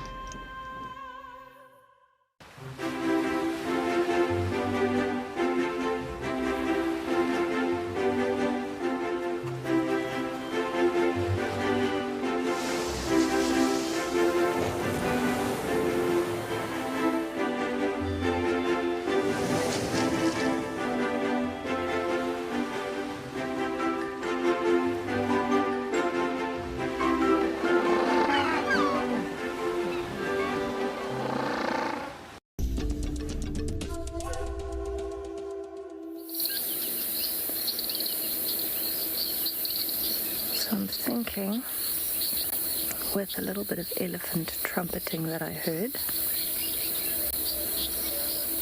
that we might be lucky and bump into a herd of elephants on their way to Treehouse Dam. We're actually just appreciating the amount of insects here in particular flying around this nest. You can see them moving. And it's quite beautiful with that quickly fading golden light going to that icy grey.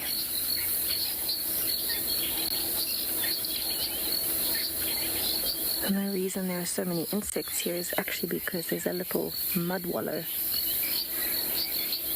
And it's very rich with insect life this evening, very possibly from animals moving through and flies staying behind for the moisture, but also things like mosquitoes, dung beetles, cicadas.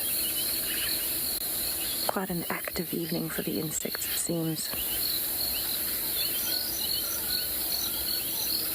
A lot of beautiful noises out this evening. Everything seems to be waking up for the evening instead of going to sleep, and I think that's the heat talking.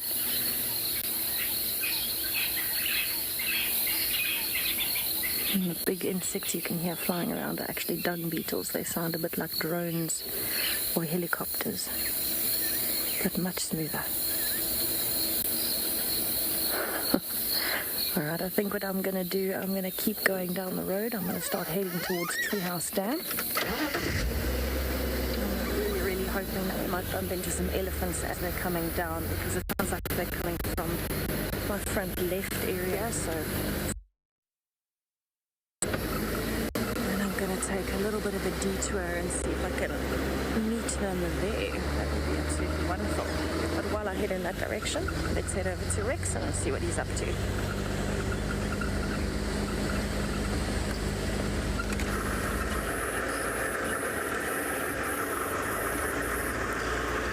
Welcome back to Tessa, which is heading towards Treehouse Dam, checking around at the area. Possibly might be something good.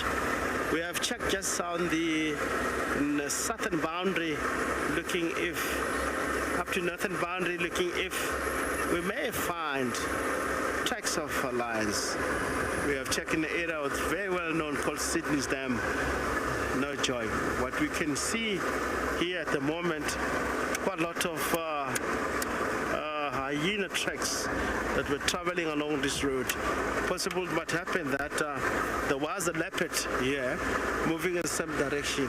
The more in the area you get to see more hyena tracks moving in that particular area, they might be after one of the predator that might be walking as far as leopards. Very common to find leopards around in the area.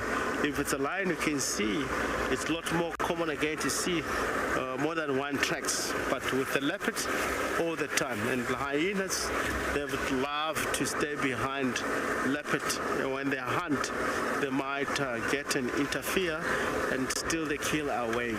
We'll be heading at the corner where maybe we have seen the male from Uhumas. Maybe he might join Triple M and head more to the north. You will never know. I believe Mohawk and Blondie, they might still really respond to the elder brother dark mane. I have seen it, or guys have reported to me once before, a month or two back. Dark mane, Mohawk, Blondie, they were all together on the Buffalo Kill. So that is a good sign that even if they're more separated, they can still join together. That's a good news. And I don't know why Darkman chosen to be away with the two brothers and not to join back. If you look at his status or look at his condition, it really needs support of the other brothers. Of course, when it comes to territorial fights, when it comes to defend the cubs, it really needs a collection of males that might be surrounded him. He's so strong, yes, I know, but really he needs the two brothers to come form part of his life. Because sometimes you can see when he is in the area, his right foot, it sometimes causes him more pains as he walk around.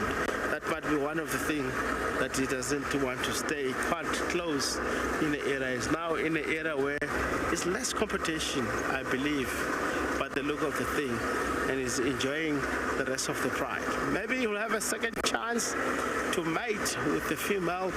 That I cannot tell. It will be something strange if he mates again, because it seems like he's no longer in the status of being protecting the youngster.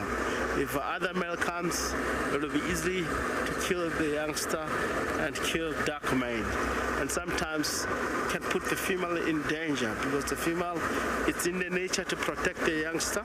If the nomadic male comes, they might kill the females also, I mean, when they try to protect the calves. So cross the finger and see. 2021, it's gone, and now we're going to 2022. We're going to learn from this pride what is going to happen here. If it's a change, we'll accept the change.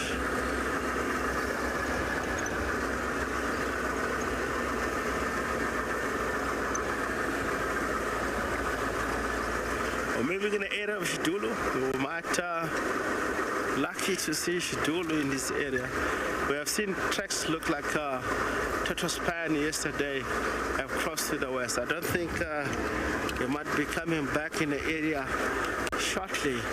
They might be moving away from the area.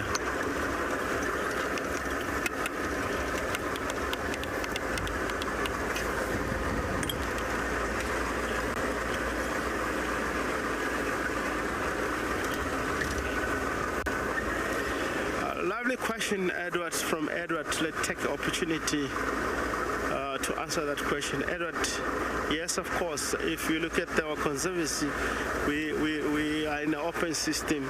Kruger to the east is open, and south is open, north is open. The only fence that it's within the area of our conservancy of Djuma or Sabi Sand in totality is the one that separates the reserve and the community outside. As you go to the east, it means it's more open. By so doing, it's very easy to find nomadic males into the area, or nomadic pride, in short, into the area that you don't know, you never ever see before. That happens quite a lot, especially in the area. If you look all the time, there's quite a lot of change when it comes to lines in the surrounding.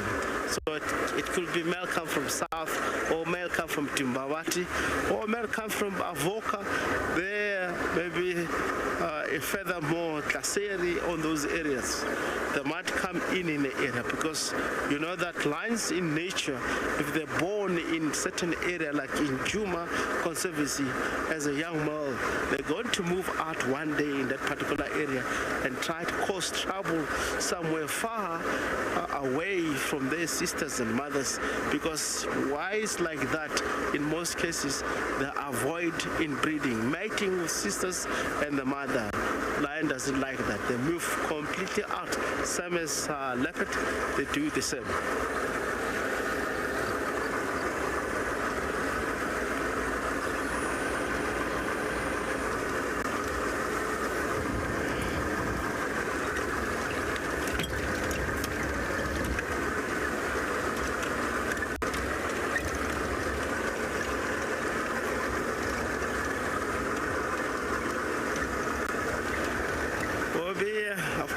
To try to check western sector and link it back to Tessa, which is she's still looking around from Treehouse, furthermore to the west of our conservancy.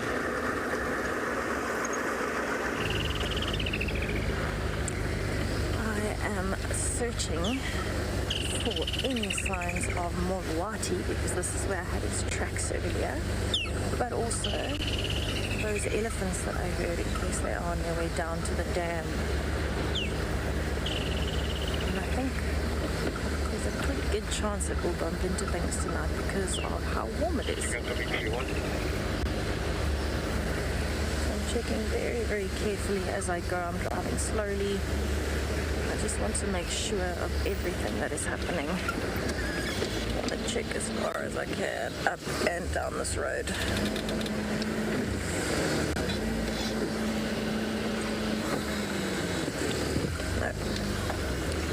elephants there. Right, so I'm actually doing a little loop back to the drainage line where I had Mawati's tracks this morning. You never know. I know he's the ghost of Djuma, but it is still worth checking because it would be so lovely to see him again. And imagine seeing him and the Talamatis all in one night. Very wishful thinking, but definitely worth it.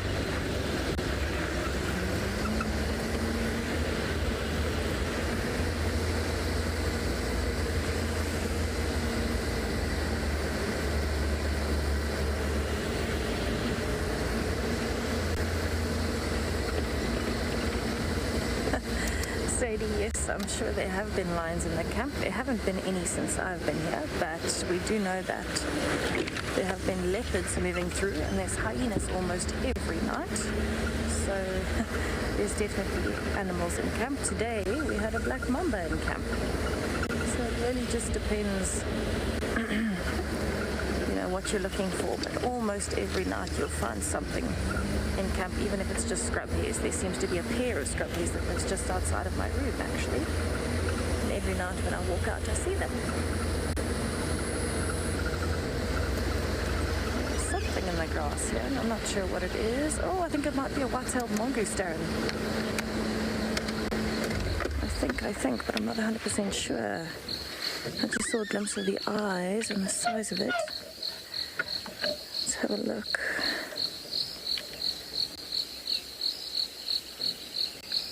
Huh? Has I moved that far already? Any changes? Those are very, very small eyes. Janet. Is it a genet? Oh yeah, look at the face, it is a genet. Oh, Darren, well done. Wow. It's very well hidden in the grass at the moment. And I'm sure looking for some food this evening. One of the best nocturnal predators that you get. You can see the very, very large ears and the very large eyes.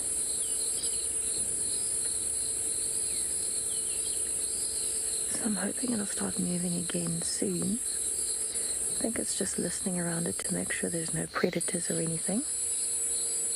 And also listening for small things, gerbils in the grass, snakes even. Birds' eggs is a very good one.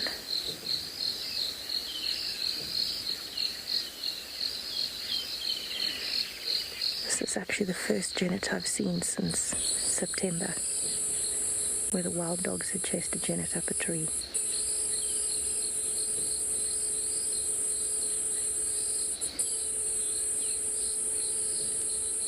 Look how those ears are scanning.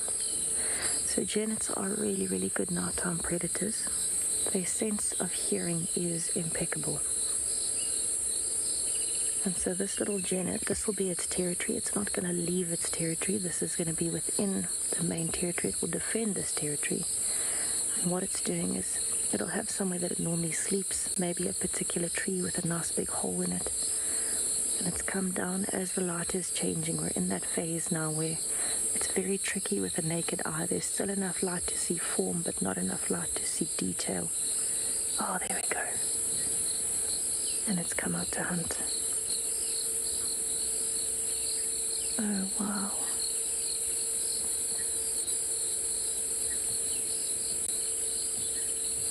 So all of the predators, genets actually have the shortest legs, and you can see it when it's going through the grass.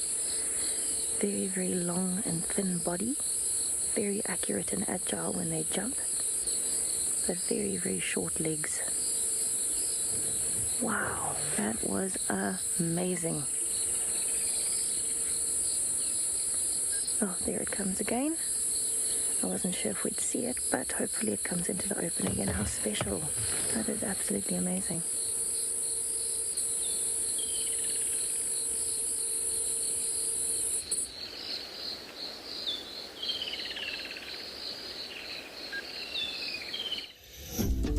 Our first morning view of Karula, and what a treat Karula, affectionately known as the Queen of Djuma, was born in 2004 to Safari and Mufufunyani.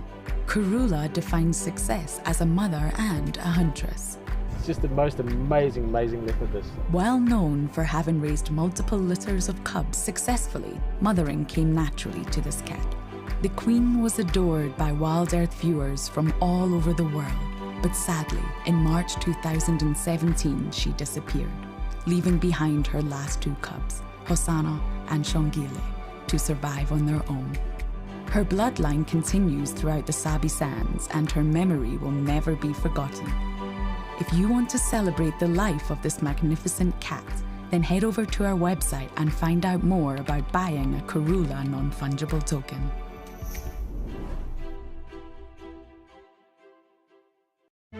Cape Nature is the chief custodian of the Western Cape of South Africa's natural environment. This highly successful organization strives to conserve the province's natural heritage to ensure a sustainable future.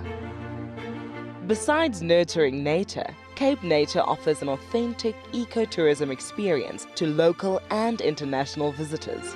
And one of these experiences is walking amongst the penguins at Stony Point, or as we know it, Penguin Beach. WildEarth broadcasts live from here every day and is very privileged to be partnered with Cape Nature, who have focused their conservation efforts here. If you want to visit these iconic black and white African penguins for yourself, then head over to our website to find out more. Cape Nature. Conserve, explore, experience.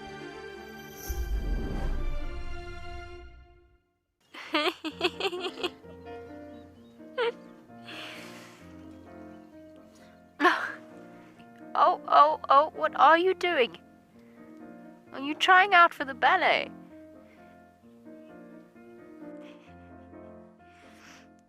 Now it's an itchy bottom. Up we get. Mom's coming. Everybody's moving off.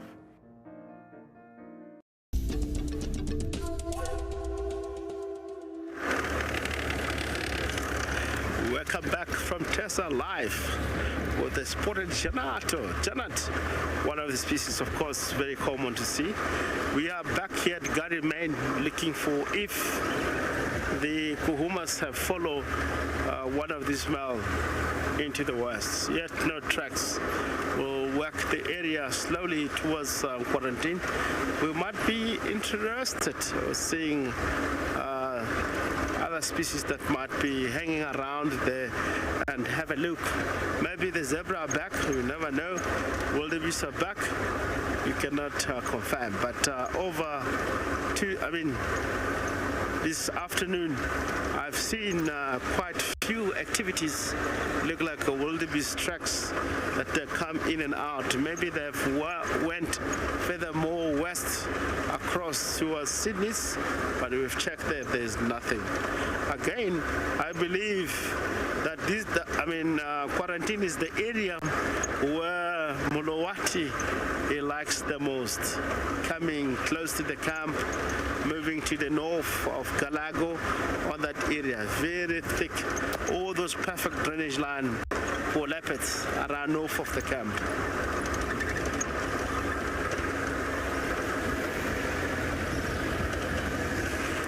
Just trying to check here. This is the area where most will find leopard crossing. Today look like there's no leopard that crossed into our area. Maybe it's still early. They might come back. Shidulu likes the area to cross into the north. The area where we find Shidulu is more in this area, and we're hoping Shidulu, she's having cubs. She might be still in the area. If not, she might be in our neighborhood. But definitely she's having cubs. We might not know how old they are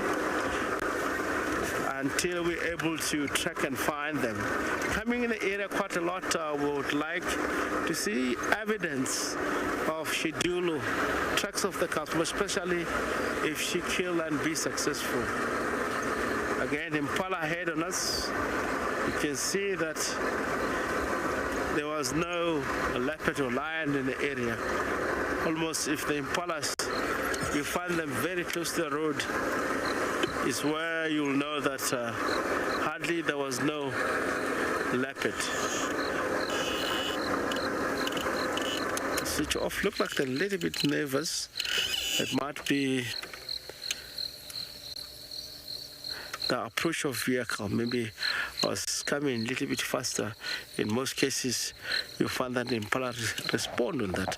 But I've given fair distances. They're very quiet. They don't show any sign of seeing something around in the area. I love coming to this corner all the time. If leopard been here, you'll see the impala giving lamb call or running away, moving off. We are Philemon's Catline. This is one of the area where lions likes to move Philemon's Catline towards Philemon's deep area. So the impala, they all get together, prefer to be in open spaces or open clearing where they can easily see enemies coming from far distances. Shidulu, Tipi, and more, etc. Let's take the opportunity. Yeah, it was quarantine. Maybe we might be lucky. There was quite a lot of tracks of young male this morning in the area. We have tried to follow up. Maybe it might come out. I just believe and trust it could be one of these young men, Tembo or Shasha, in the surrounding.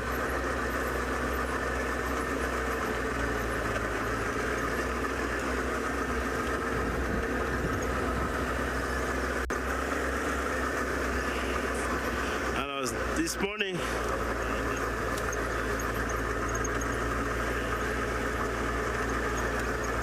yes, it's a perfect time, but leopard is not seasonal species. It's the right time if a leopard have cubs in this area and this time of the season. This is the perfect season of horse. Likely the cubs are going to survive to adulthood because there's quite a lot of cover.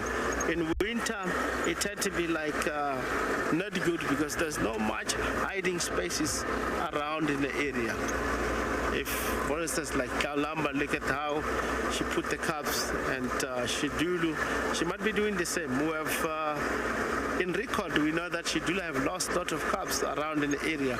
Once hyena and the more dominant leopards in the area of West because it's huge competition. That's the reason she loses quite a lot of youngsters.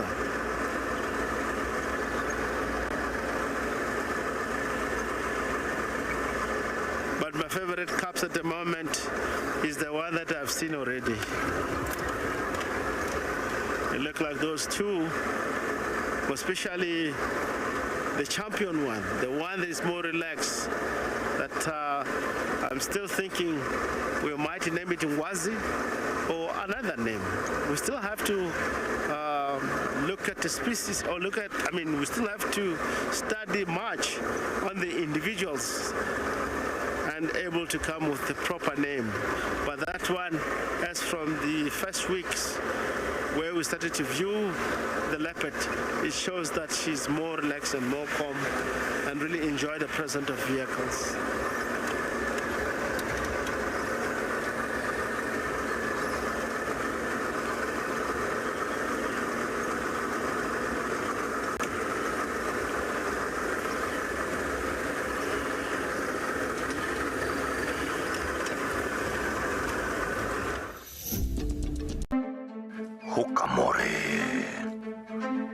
Here's an impressive looking male leopard. Look at that neck on him. He just looks ready for a fight. This is only the third time that we are seeing him that is known as the Hukamuri male, and he certainly has a lot of character and atmosphere. This is gorgeous.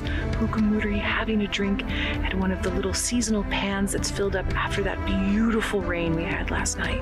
First time seeing Hukamuri, isn't he beautiful? He's got the babies. He's got the baby. 2 of the babies made it away. He's got the one baby. Only meters away from me, folks. You know, for all we say he's a gangster and he's got a face for radio, we only tease. He's actually highly, highly adorable. Isn't he absolutely gorgeous? Compact, powerful, focused. It's not just Hukamuri, an elephant's approaching. Look at this. I love it.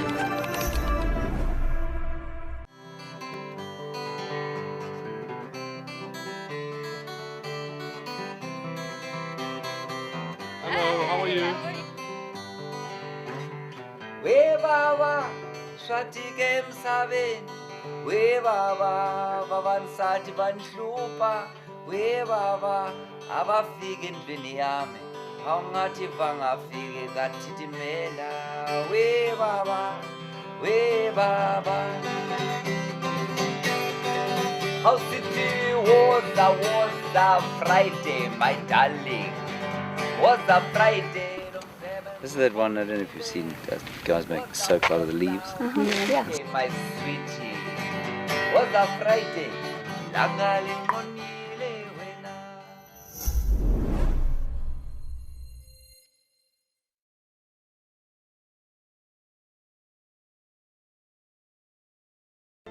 There is clearly something in the vicinity around here that's drawn their attention. Yes, that meerkat in the tree is just the coolest of cool meerkats. But watch how he battles when he comes down. That would be like me climbing a tree, just better.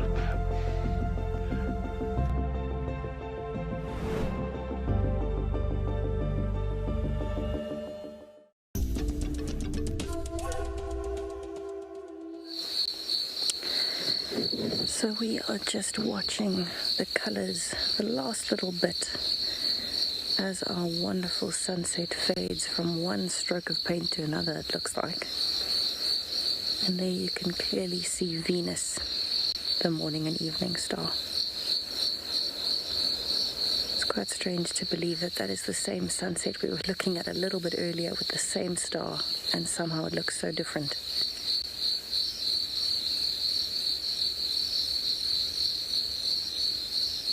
All that seems to be awake at the moment is some frogs and some insects, I think.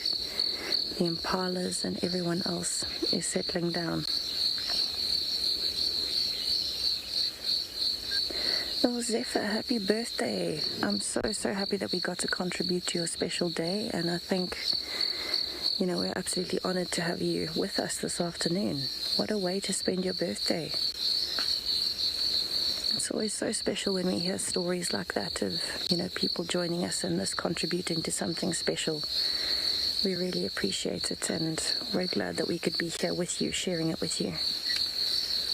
Maybe the special sunsets were just for you tonight.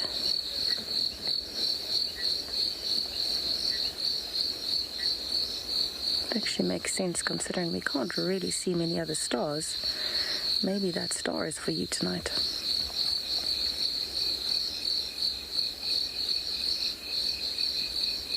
I think it is definitely the most relaxed and peaceful evening that we have had in a while. There's no storm, there's no wind, there's no massive cloud cover, just beautiful clear skies. All the animals are settling down. And what a day. What an absolutely wonderful day. There's a cub day all round, and I think Tlalamba and her cubs probably stole the show a little bit. But absolutely worth it. And how special to see Ribbon's cubs again as well after a little while. See her back at the den, nursing them.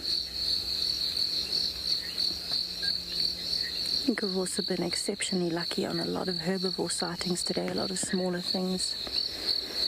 And just beautiful bird and insect sounds today. I think it really has represented Africa all round. It's been everything from the small to the big.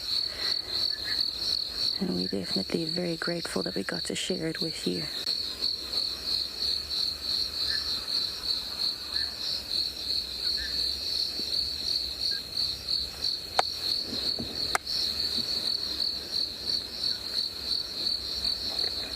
Thank you so much, everybody, for joining us this afternoon.